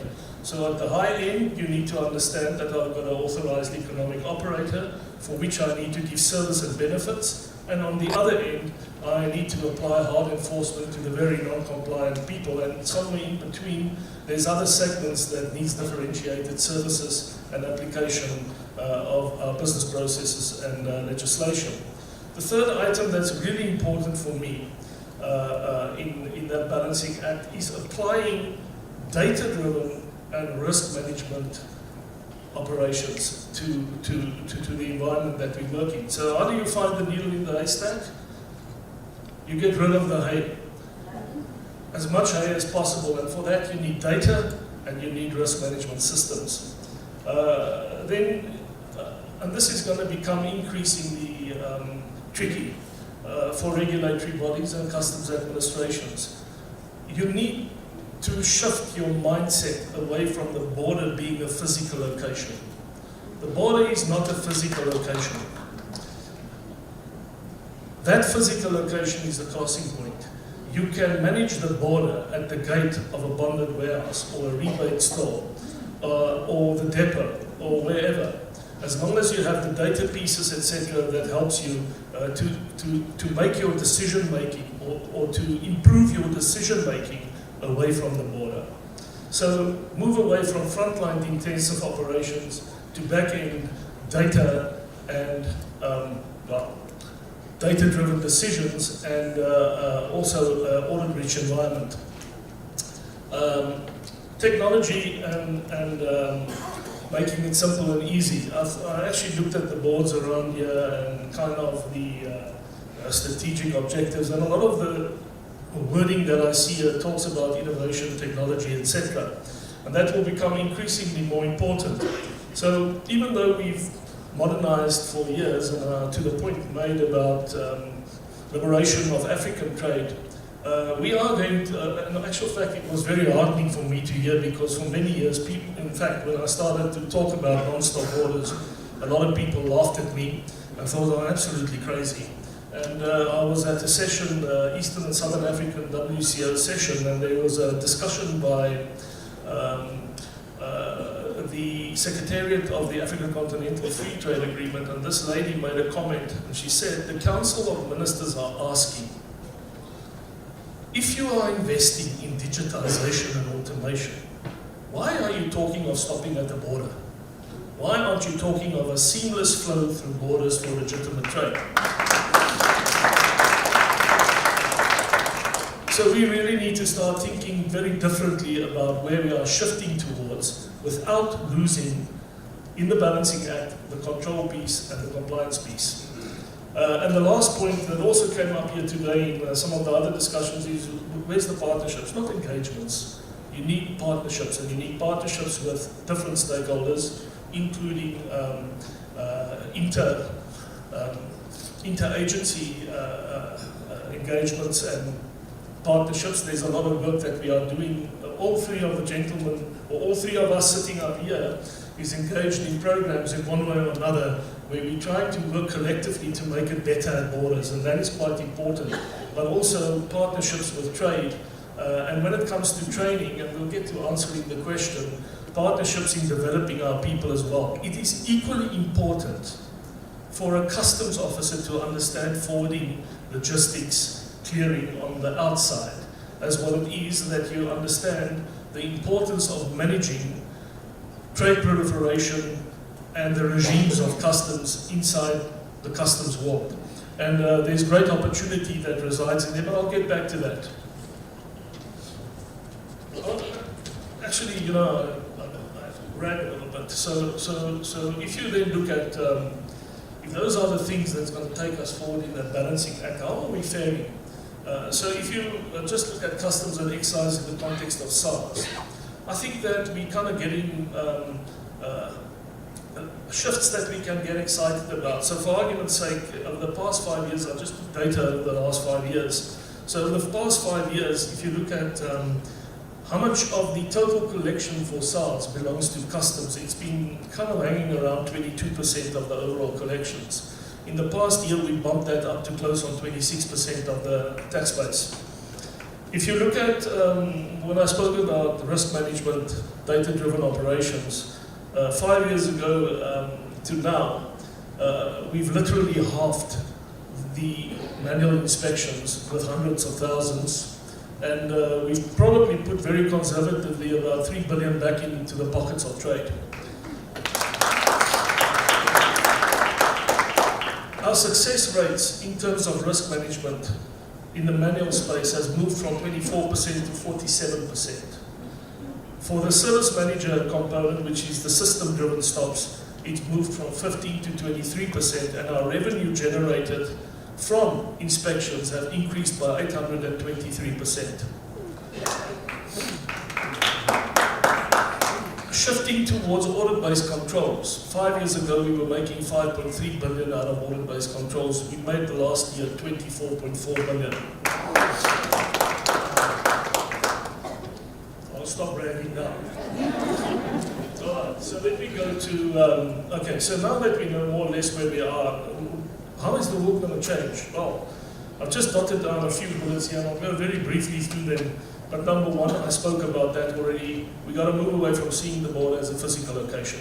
We've got to think very differently of how do we do upstream processing and how do we only use the border for exception management. The second thing is the integration of data, and interconnectedness has to become a key word in terms of what we do in border management, customs control, and how we go forward in terms of that. Single window systems becomes key. And especially with the African Continental Free Trade Agreement, there will be new demands that will increasingly be upon us. We will probably, in years to come, well, not in the far future, very near, have to look very differently at the clearing business. In other words, what shape will customs clearance start taking? And many of us, well, in SARS, we are already working on a system, let's call it a data pipeline, where pieces of third-party data is knitted together in a data pipeline that will eventually form the basis of the declaration and push it back to the declarant to say, is this your declaration? Right.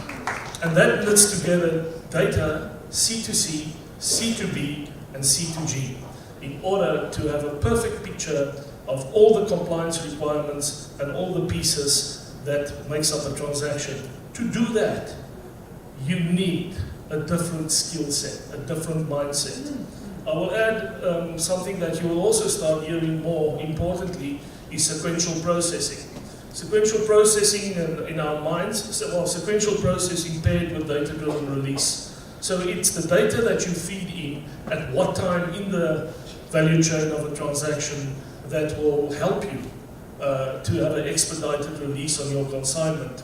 And then the last thing that will hit us is AI and predictive analytics that is increasingly becoming part of the tool set that we use in SARS to manage. All of this will then put a new demand in terms of new and improved skills, and it will affect the way that we recruit, the way that we develop, and the way that we grow a customs workforce.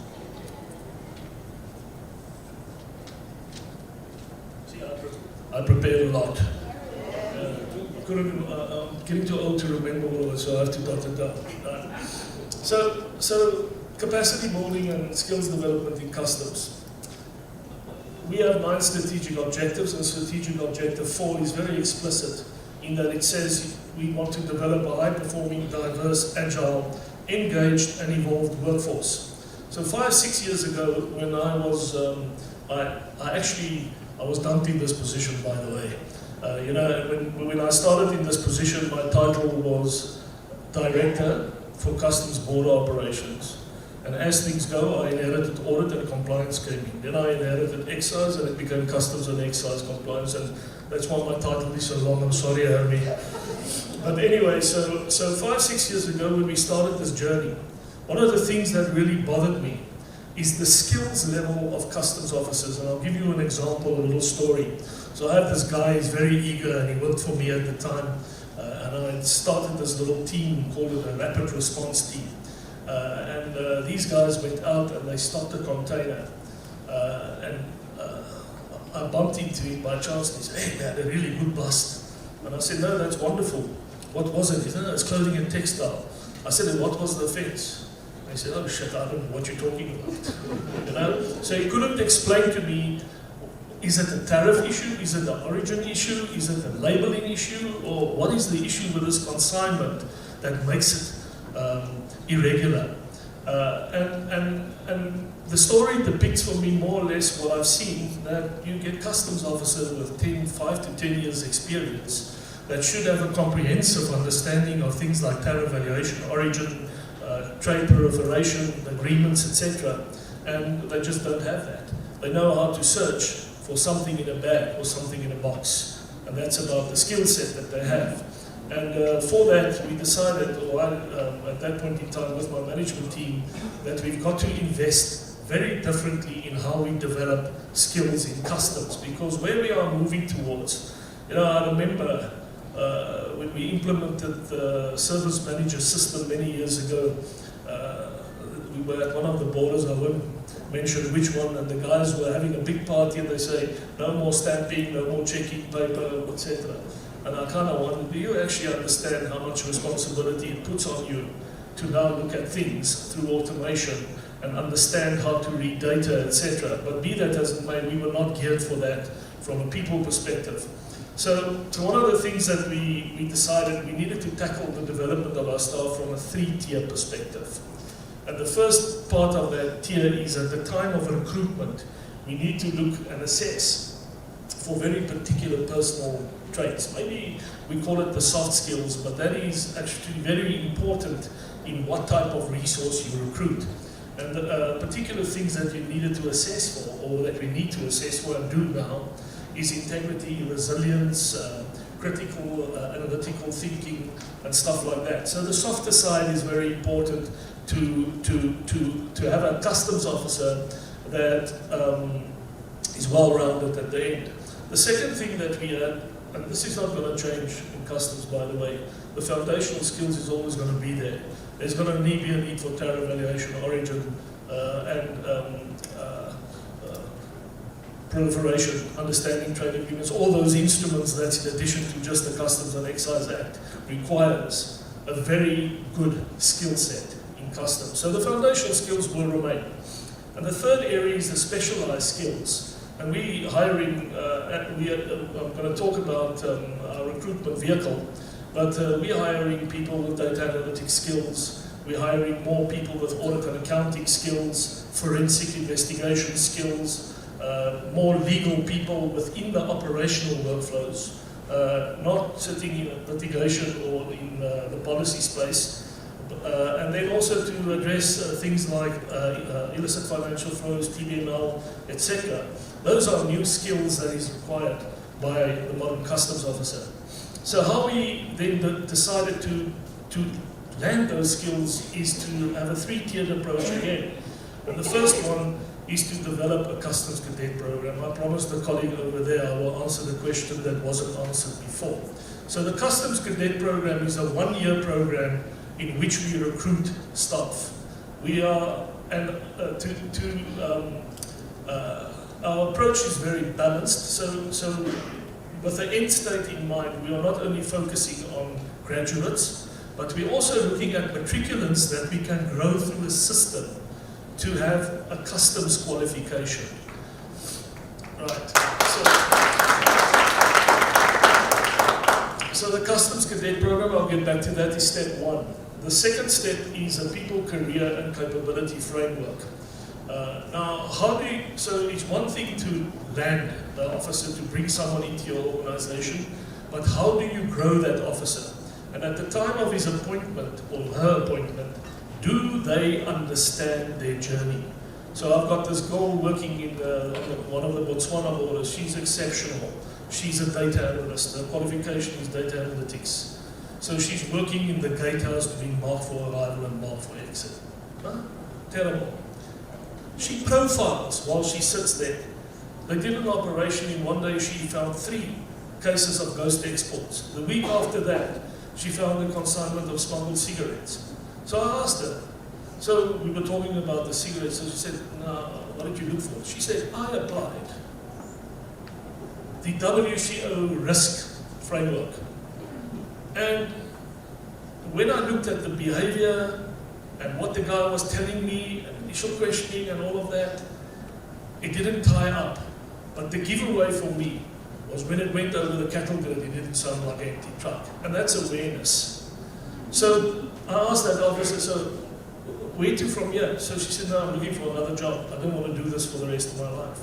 So I told her, no, let me talk to you about your journey. And where should you end up in sales within the risk management and the data analytics space? And as you go through these hoops, you will remember when you sit there and you apply what you studied for, you will remember where to apply your new job. What happens in the coalface that influences how you make decisions, etc.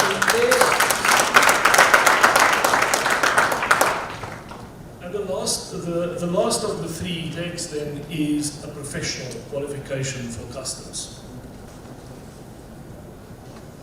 Right. I won't go into the details of the 3 for the sake of time, but I want to get to the questions that you asked. So what is the skills issue? I think I was quite comprehensive in highlighting some of the skills that we need. But I will also say that one of the things that we need to invest in is stronger skills in the policy environment. And that actually comes from a base of understanding all 3 of those tiers of skills that I referred to earlier. And then the opportunities, well, there is some work that we're already doing with the TITA on getting accreditation at NQF 6 level. But for me, before I leave, before I go on pension, I would really like to see that there's a customs degree, and some of the work that we are doing now is looking at that with external academic institutions, and then also to find a program of RPL, recognition of prior learning, so that many of those customs officers that hasn't had the opportunity to run through a cadet program can actually be assessed, and that the competencies that they lack can be quantified, and that their training programs of existing staff can be tailor-made for them so that they can also progress up the ladder.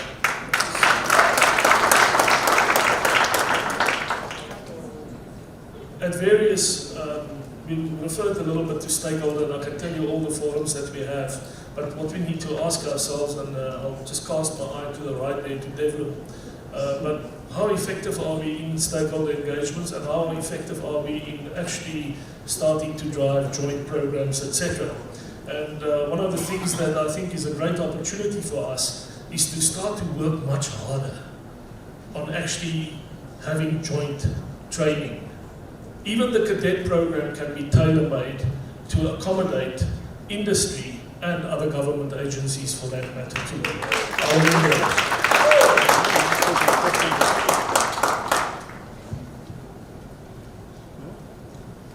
Yeah, no, good afternoon, for this opportunity. And maybe let's start by appreciating the invitation by the CEO of TETA for the Border Management Authority to be part of this conversation. Maybe let me start by indicating this point that for contextual purposes, before one talks directly to the questions that we have raised, it might be very much critical to just reflect as to the Border Management Authority and where do we fit into the value chain, and ultimately what are we supposed to be doing for this country. So, Border Management Authority, colleagues will fairly be aware that it is the third national armed law enforcement authority of the Republic, based on Section 1993 of the Constitution. It has started operating officially 1st of April 2023, launched by the President on the 5th of October in 2023. So as we speak now, I can indicate that the BMA is 25 months old and 5 days. So what is the ultimate responsibility? Fairly, you will then realize that what gave rise to the need for the establishment of the Border Management Authority was the intention of South Africa to move away from what you will call a multi-agency approach in as far as border management is concerned, with the intention of creating a single authority with a single command and control at the port level, primarily as a frontline law enforcement structure, but not necessarily as a policy structure or even as a legislative making kind of structure, but more as a structure that is supposed to be doing work on the ground on behalf of a multiplicity of structures, implementing multiple pieces of legislation. We are currently overseeing over 20 laws across the Republic in terms of implementation. So in terms of responsibility, you will fairly be aware that we are meant to be facilitating and managing the legitimate movement of persons and goods in view of Section 5A and B of the Border Management Authority Act.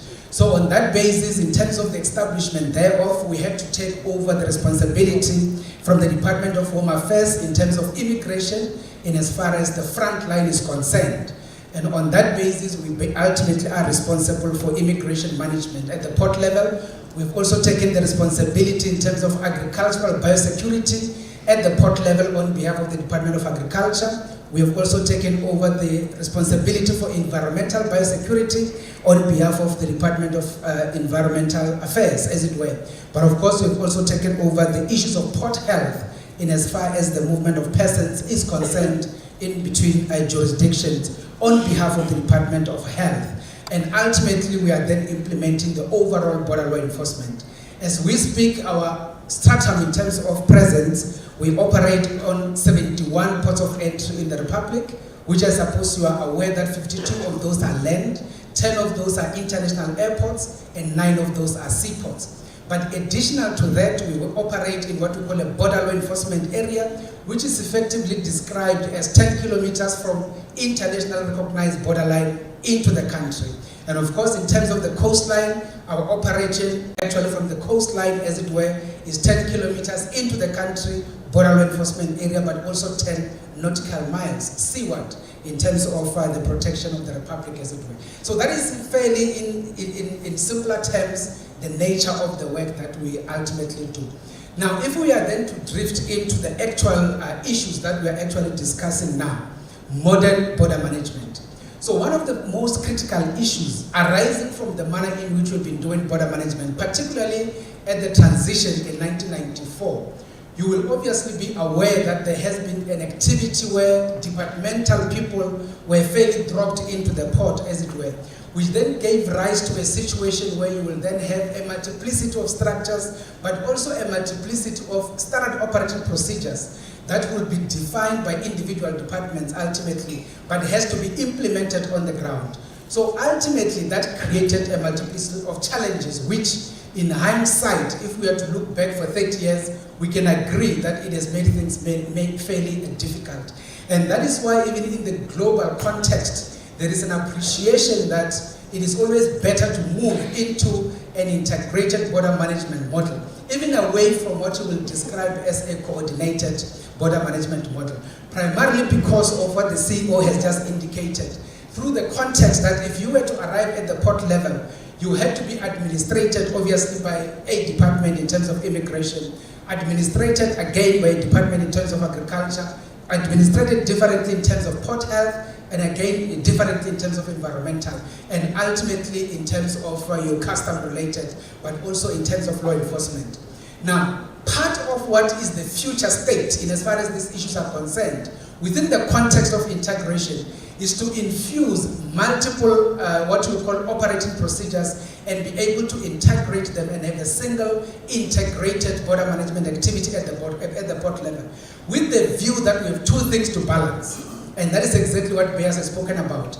The two things to be balanced is, how do you ensure that you facilitate trade, and then how to also make sure that the security aspect or the security imperatives are being adhered to.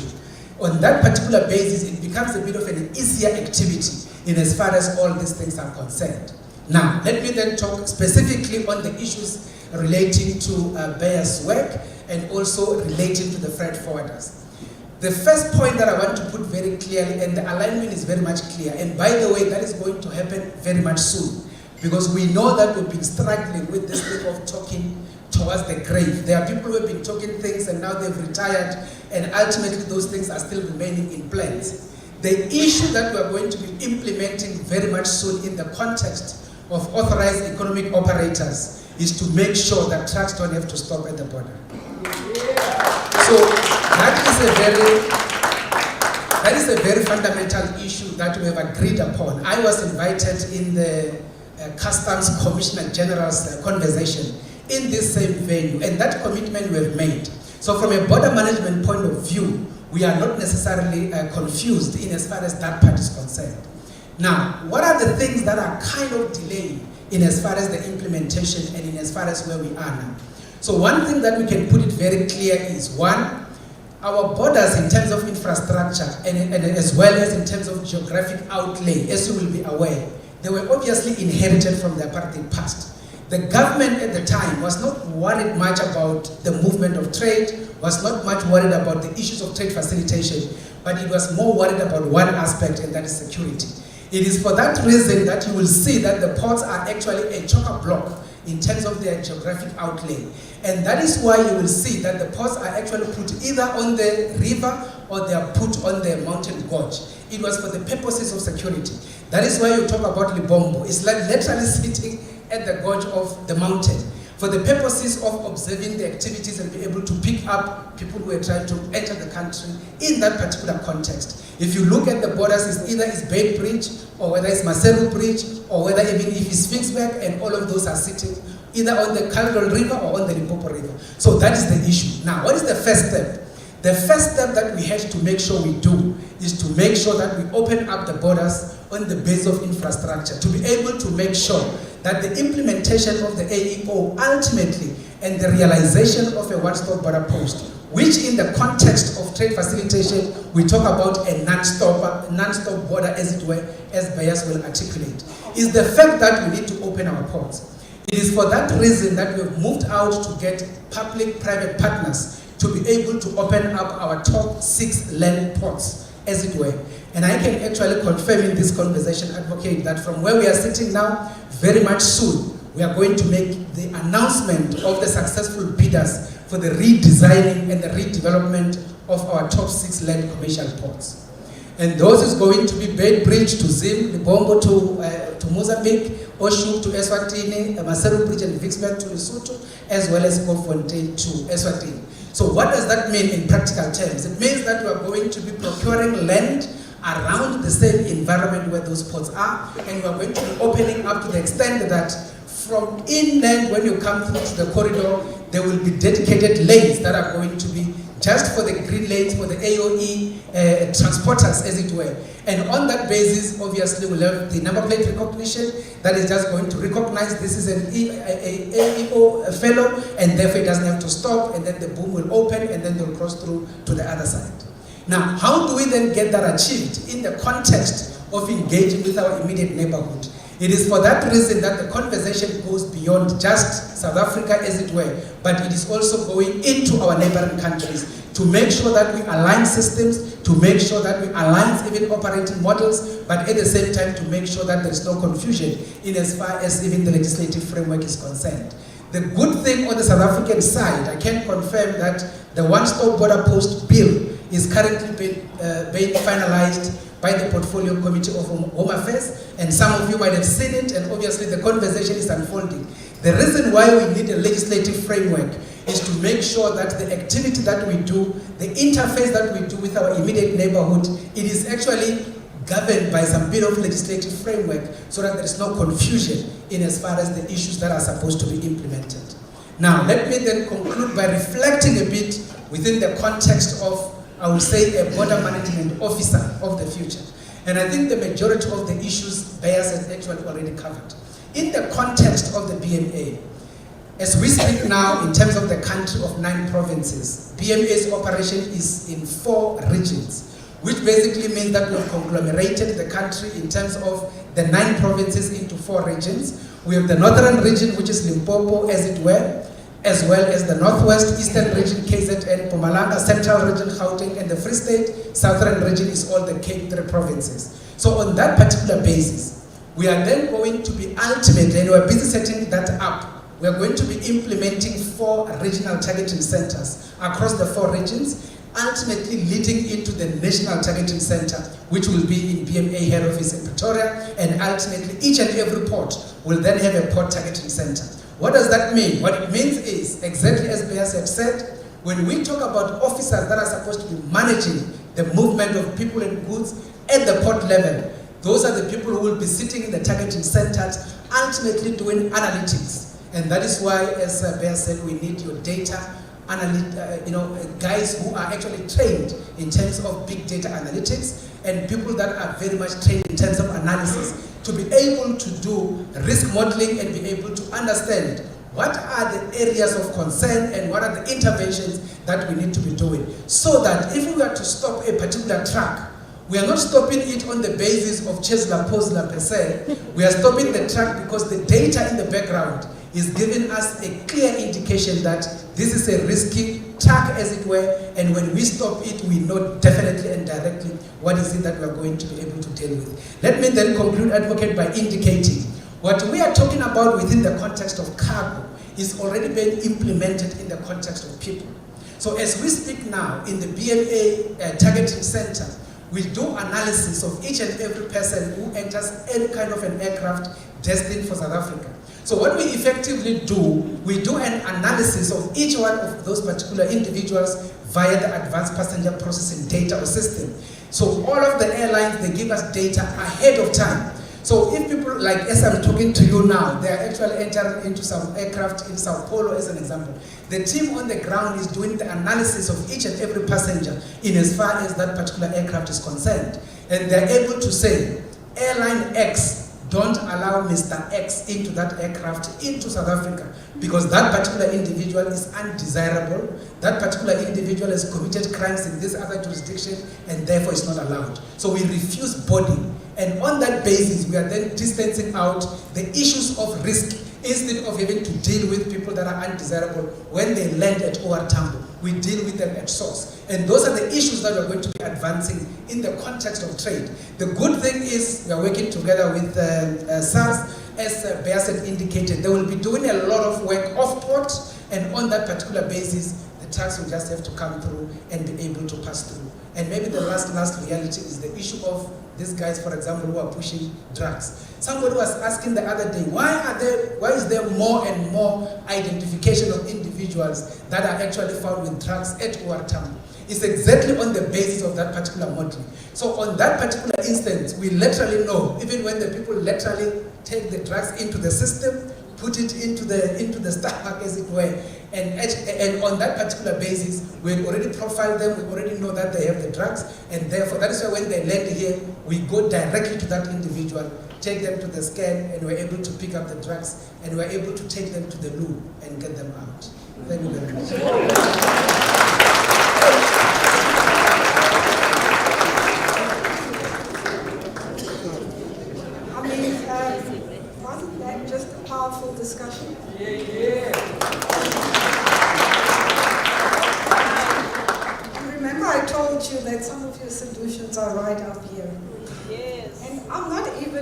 going to say a lot in trying to conclude what you have just said, because I think I'll just mess it up.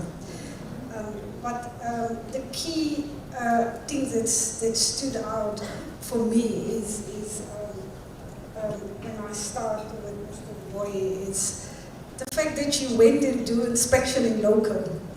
The CEO got on the road and said, I'm going to travel this corridor to see what is happening.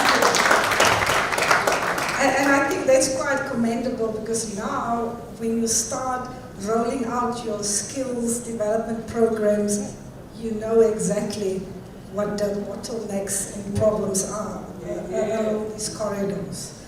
So I want to congratulate you for that. And Mr. Ron, like I'm saying, I mean, the TFA is not long there, but you've modernized customs. And I have to say South Africa is very advanced when it comes to technology, when it comes to expediting the clearance of goods. But where the problem is that our neighboring countries are not on the same level as our development. And I think that's where the problem is. I know Mr. Ron was very instrumental with the single window thing, where in the past, when you clear your goods, you go window by window physically, but now you can just give your declaration electronically, and all these agencies at the same time can look at your declaration. But our neighboring countries are also still not ready in terms of that. So, and I think that is the problem, is that we need to first wait for some of our neighbors to get where we are. And I know Mr. Beyer, also I think with Mozambique, I think South Africa was sponsoring single window in certain countries. So we see where we can help, but I think that is a problem where maybe, I'm not sure if we can get involved to see if we get funders to help our neighbors to get to our level. And then with BMA, I think the important thing is, yeah, customs is only to do with the processing of goods, but we forget there's people involved. And you need to process the drivers, and you need to process people that need to go into foreign countries, and that was also not aligned. But I'm also happy to hear that also now is being looked at. So I am very proud to be part of this industry, and congratulations with the achievements this far. So now I'm going to hand over to the floor. So please, if you have a question, you have to tell me who the question is for, so that the panelists can see that is my question. Jot it down or make a note so that I can answer it for you. I'm not sure where is our ushers. I see a hand in front here. I see a hand there. There's one at the back. So we have quite a number of mics here. So if an usher could come and get some mics, give it to the audience. And then please remember, say this question is for BMA, it's for SARS, or it's for the, oh, and then we also have online. So I would deal with the online questions then last, but we're going to move now quickly to our audience here. Good morning, everyone. My name is Oscar. My surname is Mola. My company is Sufficient Grace Trading and Little Trading Enterprise. My question is, how do we deal with the corruption that is happening at the borders? Because the one thing that they didn't touch there is a corruption. Technology are there, but they bypass the system because of corruption. There is a kickback that is happening there on the port, at the airport, at the borders, at the harbors. There is a corruption that is happening there. The kickback that is there, even the system are there, but they get able to bypass the system. How do we deal with corruption? Thank you very much. Who is that question for? It's going to BMA and the SARS.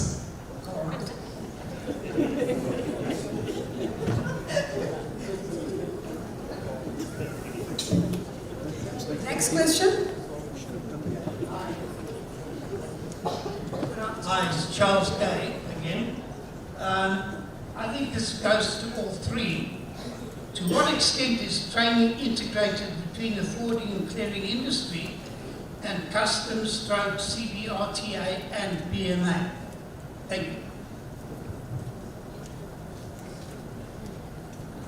Very much. The next question. Good afternoon. My question goes to my former boss, Payas.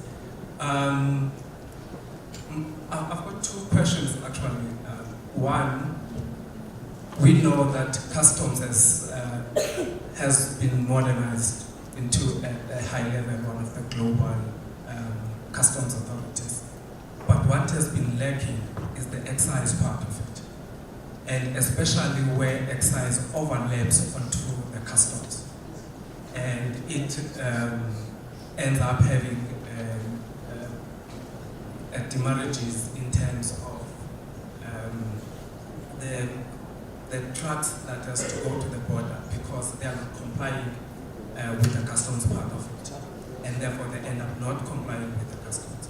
And number two, when are we seeing, I'm sorry to everyone who's in the customs space here, when are we seeing the AO being a mandatory, just like the customs onboarding? Because I think currently, if it's on a voluntary basis, there's a slow movement by the industry. And the last one,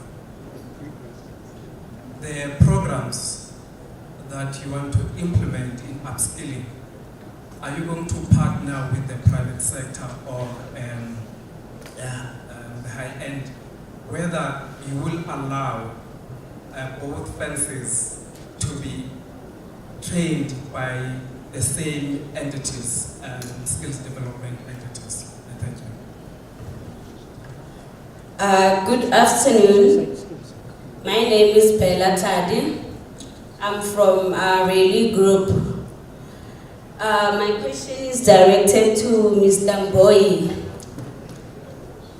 To be quite honest, I really cannot wait for smart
he asked me now, why was I arrested if SARS is giving me a penalty?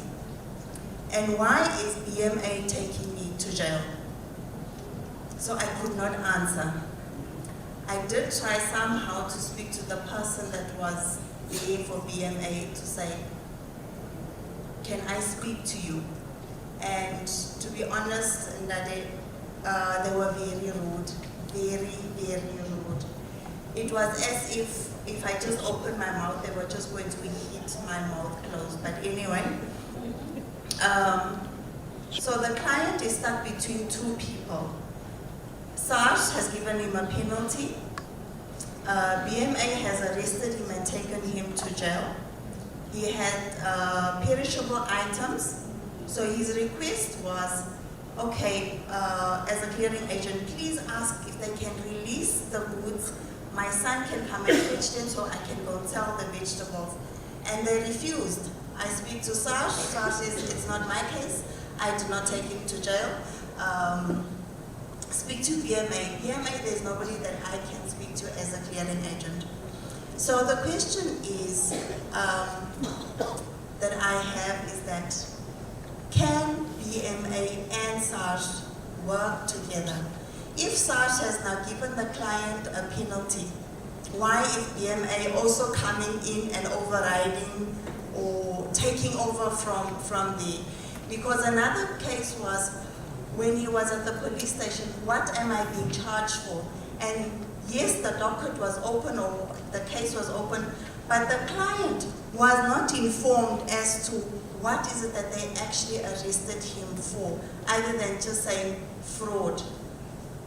Now we know with customs, they will tell you we are section this, section that, and this, okay? Very clear. But with BMA, the customer did not understand what was he being arrested for. Now, I, as a clearing agent, I am a client to SARS. And my clients are my clients, and I stand in the gap for them. Although we do not facilitate that they do wrong things, but if the wrong thing is being done, well, they come back to us anyway. But where is our relationship as clearing agents with BMA? How does we as clearing agents work alongside with BMA? Because somehow we cannot, they are at the border and they're not going anywhere. But we need to work together with BMA as we are working with SARS in all of this. So my question, that is my question, that BMA. Thank you very much. We have run out of time. We're actually 20 minutes over time. So what we're going to do, I'm going to give it back to the panelists to answer the questions. And then during the lunch break, just grab one of them if you want to ask them or make them aware of certain practical problems and barriers that you've experienced. So we'll take it again, starting Mr. Boy, and then going and leave BMA last.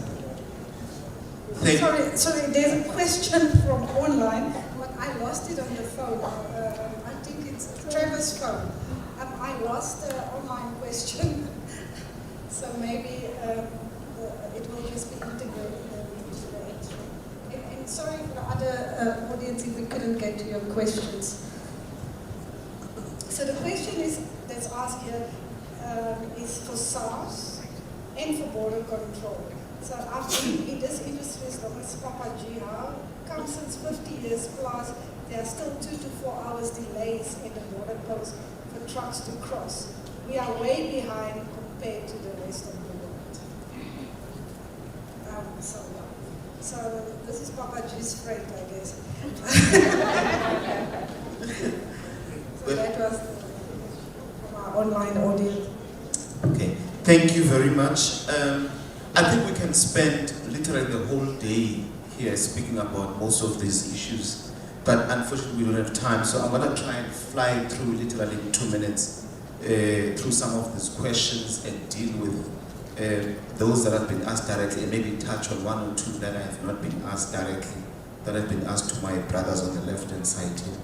So there's a question around, because it touches upon all of us, not only the BMA and SARS. We also have a law enforcement unit in our entity that is on the roads and monitors the corridors and ensures compliance with our permits and some of the documentation. So we deal with the question of corruption consistently. We had the taxi industry last week in our offices protesting, and one of the major issues was the whole issue of bribes being taken by our officers, although that was not the major issue, but they did raise that. So I think we've got a collective responsibility of dealing with this, but also educating the public that it's important not to offer bribes to the officers in the border gate. It's important to comply than to offer bribes, whether it's at the border gate or along the corridors, because it is a serious issue that all of us are battling with.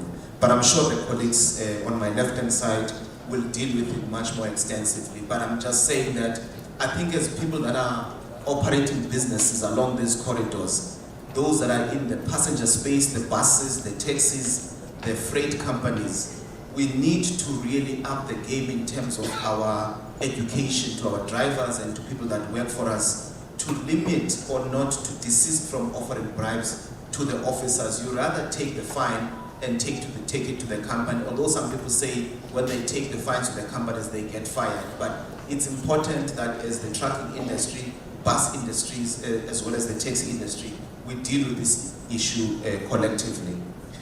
I just also want to touch upon the fact that, and thank you for the compliment around the drive to the corridor. And sometimes I think it's important that we do this in local inspections. There's a company, I forgot Chris's company, Chris Benendel, I think. He runs one of the biggest fleets into the continent carrying fuel. And you asked about stakeholder consultation. We have these quarterly sessions with the trucking industry, with the bus industry, the taxi industry, and everyone else. And he would always come through and raises the sharpest amount of complaints around the infrastructure on the continent.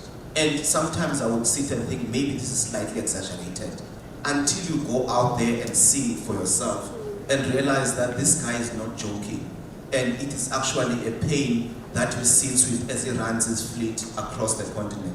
And then you find some naughty people who say you are wasting money going out onto the continent. I don't care whether we spend 5 million, 10 million on those trips, but it's important that as government entities and as different entities, we go out there and see for ourselves what's happening, so that by the time we regulate and by the time we are strict on people or impose certain penalties, we understand what they are dealing with on the ground in as far as some of these challenges are concerned. Sometimes working in the public sector gives you a lot of scars, because people will use the cheapest things they can find to say you're wasting money, you're doing this and this, whereas their intentions are different.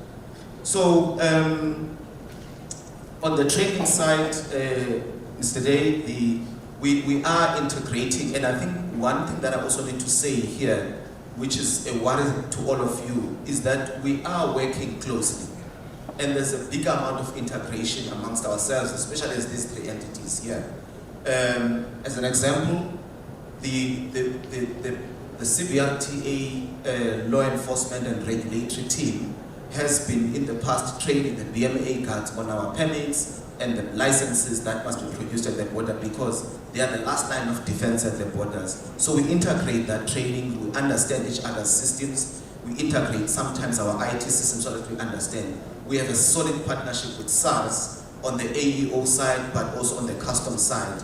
And we do, as these entities meet from time to time, just to align on some of the issues of common interest between ourselves and align better.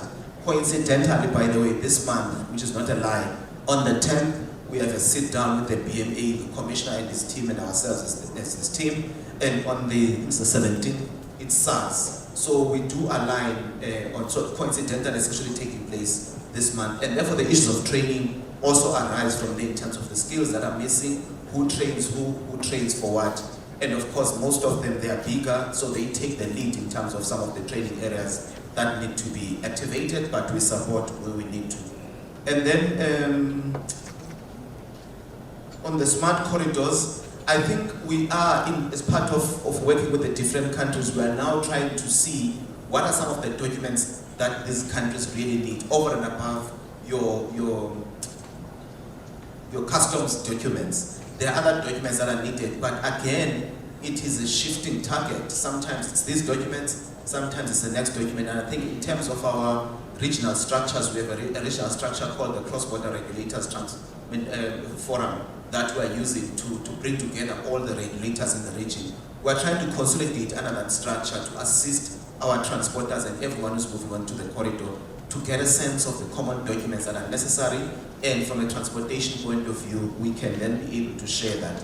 The final point that we've raised around, I know it's directed at SARS, but we're also working with SARS, trying to convince bears sometimes, hey, it's a massive task, this one here. So we're actually working with SARS on a program called, ourselves, we have a program that we're launching soon called the OCAS. It actually speaks to what we're talking about, the grading of trucks to make sure that those that are clean are given a better sense and are given a better treatment. By the time they go to SARS, there's an alignment between us and them. That's why we're pulling our programs together, AEO and OCAS. But by the time they go to the border as well, they are pre-cleared by all the entities, they don't need to stop. Part of that program also involves us inspecting the depots, inspecting the different sites that they're working with. So we will be announcing that launch soon, but we still have to work on something with SARS first. The first phase will be a joint pilot with SARS, I think starting towards the end of this year.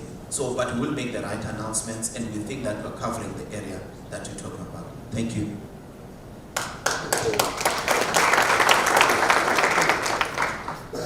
feel there's a little bit of unfairness with all the questions that was directed at me. But I actually think we should make an output at lunchtime. All right, let me start with the first one that came up was corruption. And I actually, I'm tempted. Actually, I'm not tempted. I'm going to do it in any case. But what are you guys going to do about the corruptor? You know, it's not a government problem only. This is also an industry problem because it takes a corruptor to corrupt an officer. But I will get to what we are doing. We absolutely have a zero tolerance stand. We've just been through, and some of you may even completed it. We just did a integrity perception survey. It looks a little bit better than the previous one that we've done, but what comes with the integrity perception survey is a host of activities that is then captured into a work plan in terms of what we have to do. And I can tell you now, you can just watch the space. I'm a difficult guy. Even some of my own people think I'm very difficult. But there's absolutely zero tolerance on corruption. We have much better tools. I've actually shown my colleague here how we can sit at head office. I have a team sitting at head office, and we can actually zoom in and look at what happens at our borders at any given time. And we can see what corruption takes place. We've had cases like that already that we've dealt with. We have bigger cases where the corruption is more sophisticated and deals with abuse of systems. There's a lot of them. There's currently a very big investigation underway. Watch the space. You'll see, perhaps you'll see some people in orange overalls very soon. But I think that the tools for integrity management is what is lacking. And I think that the BMA has moved, I don't want to speak on their behalf, but they've moved with lifestyle audits and things like that, and we intend to do exactly the same. All people working at our ports and borders will have to undergo lifestyle audits on a regular basis. They have to go full vetting. When we do the cadet program, before you come in, there's a full vetting that happens, etc. So there's a number of steps that's being put in place in terms of that. Corruption is something that needs to be tackled and fought collectively. Charles spoke about, are we integrated? Well, it's no, not yet, I don't think so.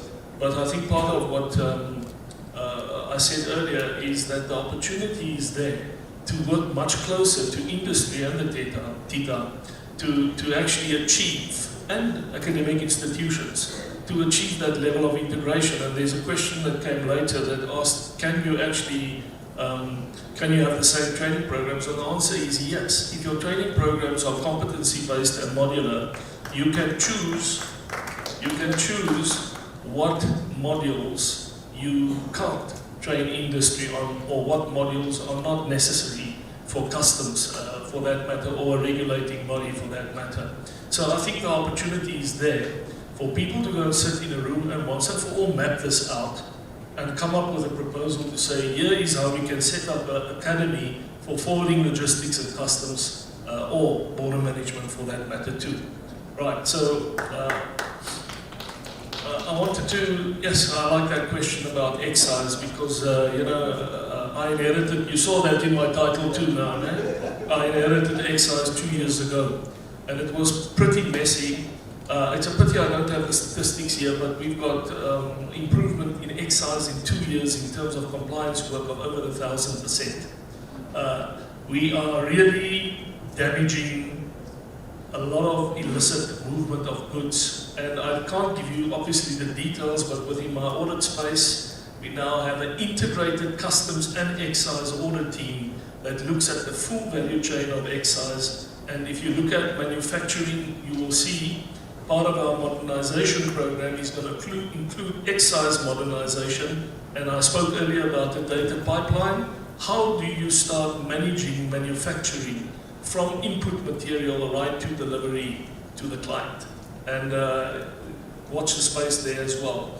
AEO mandatory, I don't think we're going to get there. I don't think AEO should be mandatory. I think AEO should retain that gold card or platinum card status, and it should really be in a segmentation model. So for me, a segmentation model for customs is a very high level. It's got 4 legs to it.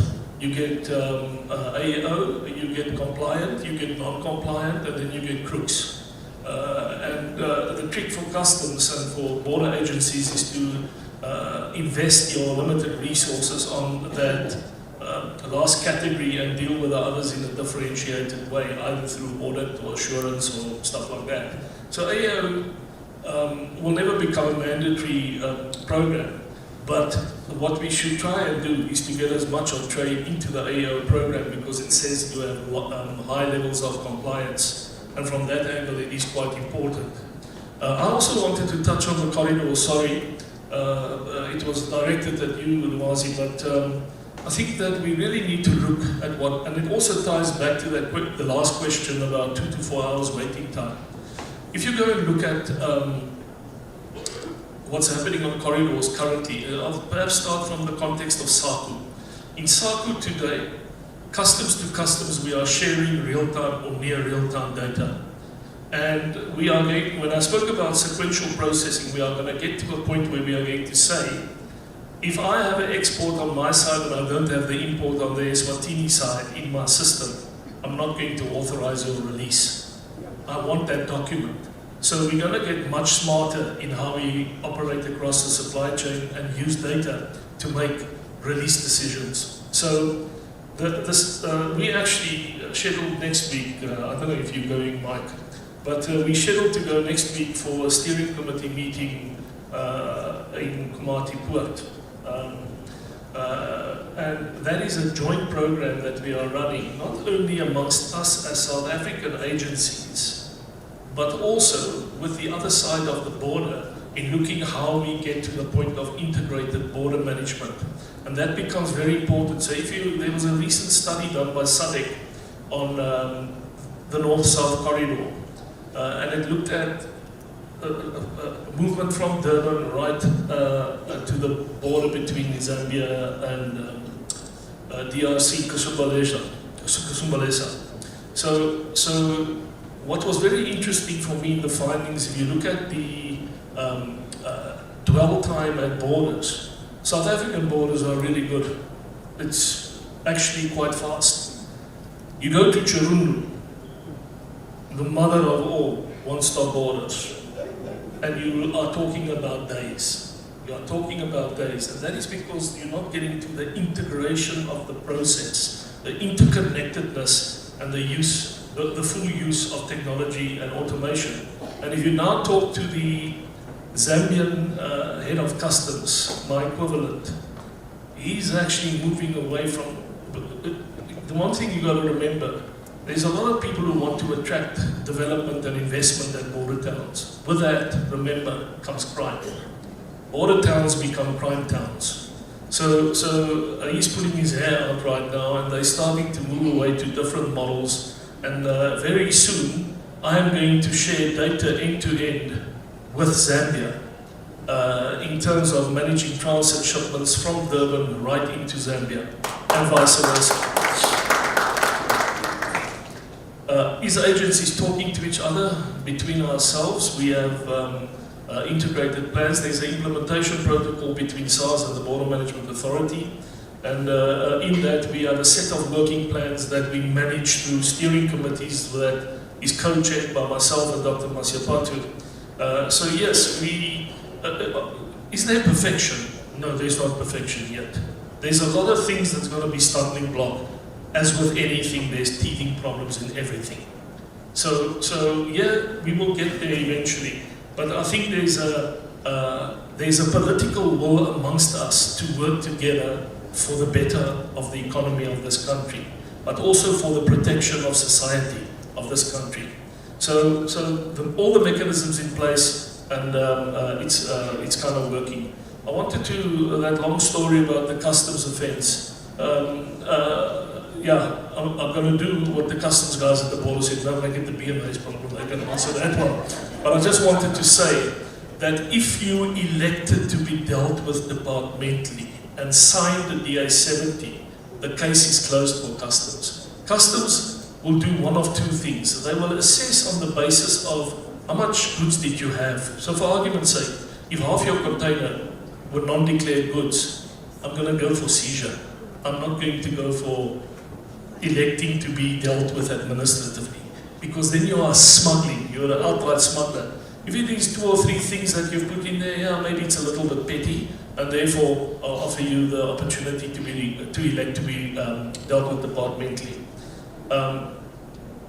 Certainly the problem as it is, as it has been raised, will put pressure on us to start working together to understand how do we manage offences at the border, and how do you apply legislation to those particular offences. And I already spoke to the 2 to 4, I referred to the 2 to 4 hour delays. I can promise you now, and we've done a proof of concepts, and also at Lebombo, where we can literally shift a consignment through the border within minutes, inclusive of the immigration process, on the basis of pre-clearance being done by industry prior to the border, and everything is sorted out before you get to the border. So all of those mechanisms are in place. You have to remember, that came up a few times here, we are still dependent on how much we can push through on what happens on the other side of the border, but we're working on that too. Thanks. No, thank you very much, colleagues. I think the big madam is around the stage. I don't want to be in trouble. So what I will try to do is just to 3 seconds on each. Firstly, in terms of Oscar's issue, yes, corruption has always been a problem. From the BMA side, we are obviously moving in technology, and that is why we now have body cams, although not for every official yet, but we are rolling it out. What it effectively mean?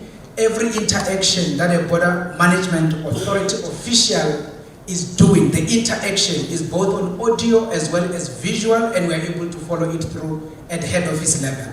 So that already is a serious mitigation measure, and of course the officials cannot even switch it off. It can only be switched off through a supervisor, especially when they go to the private room, as it were, to go to some geography there. So that is the part of the intervention, but there are a lot of others, and we don't have time for it. Section 13 talks about, vetting, lifestyle audit, and we are doing exactly that, and it's good.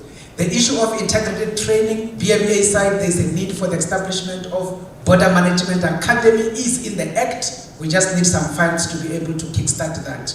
Obviously, the other issue, the big chief here indicates we need to communicate more about BMA. Yes, indeed, we need to do so to make people understand the concept and where does it fit in the value chain. In terms of innocentia, again, I wouldn't have time to explain what might have happened because I might not also have all the facts. I recommend that when we go for the course, come, let's talk to understand the issue, and we'll have to deal with it. Thanks.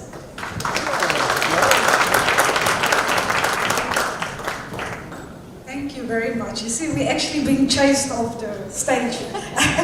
So I don't really have closing remarks except for saying thank you so much for the preparation, taking time out of your busy schedules. I'm sure everyone here appreciate that. So this is the conclusion of our panel.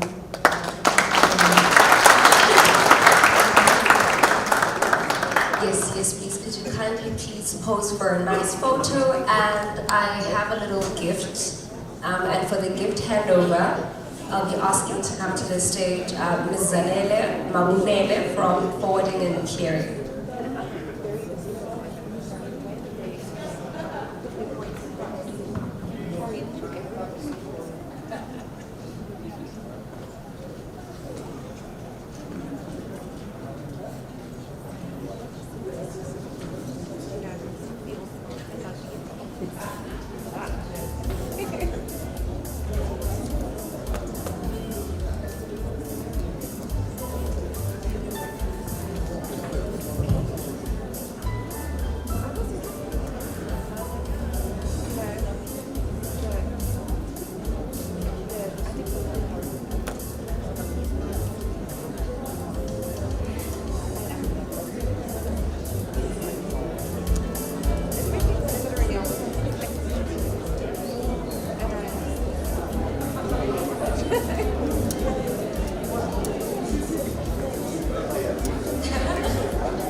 Ladies and gentlemen, thank you so much for allowing your stomachs to take us through this, because I think from the looks that I got, none of the stomachs that I saw were a bit happy with how long we were doing. I promise that was for the last time. So we will be breaking for lunch. The time is currently 2:15, so I'd like us to please be back at 3, right? But I know with events like this, especially in day 2, there's always a catch where somebody just eats and bounces. Guys, please don't bounce. Please do not eat and leave. The session that we're going to have right after this is the one with the breakaway rooms. It's going to be more intimate, more direct. So all the questions that you thought weren't answered or that you feel like weren't answered, you will be directly engaged with the panelists that are there in smaller rooms where your questions can be addressed, and then we can have sort of like a great report on voices in the delegation being heard, and reporting back to Tita to say, I made my mark, I told them exactly what I think. You know, the same way somebody can stand and say, but yeah, what are you doing about the corruption? It's the same thing we're going to be addressing in these breakaway rooms. So I do encourage you to just come back. We're just going to spend around 45 minutes in the breakaway rooms, come back, conclude, and call it a day. So ladies and gentlemen, please enjoy lunch and please come back.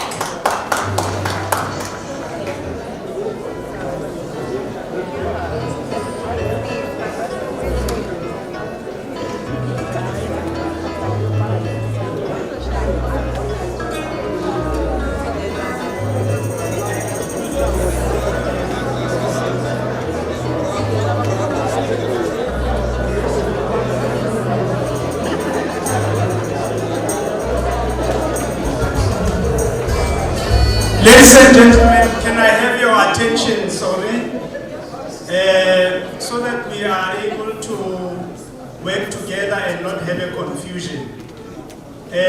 We have separate eating areas, so we request the ushers who brought the speakers today to take the speakers back to where they were welcomed this morning. Speakers and panelists, can your ushers take you through the door to go back where you were received this morning? And then all the VIPs Can you stand there by that door, the main door? I'll take you to your eating area. And then for the rest of us, there are ushers this side, they will show you where you're supposed to go. So the VIPs, can you stand there by the door and show you where to go? Panelists and speakers here.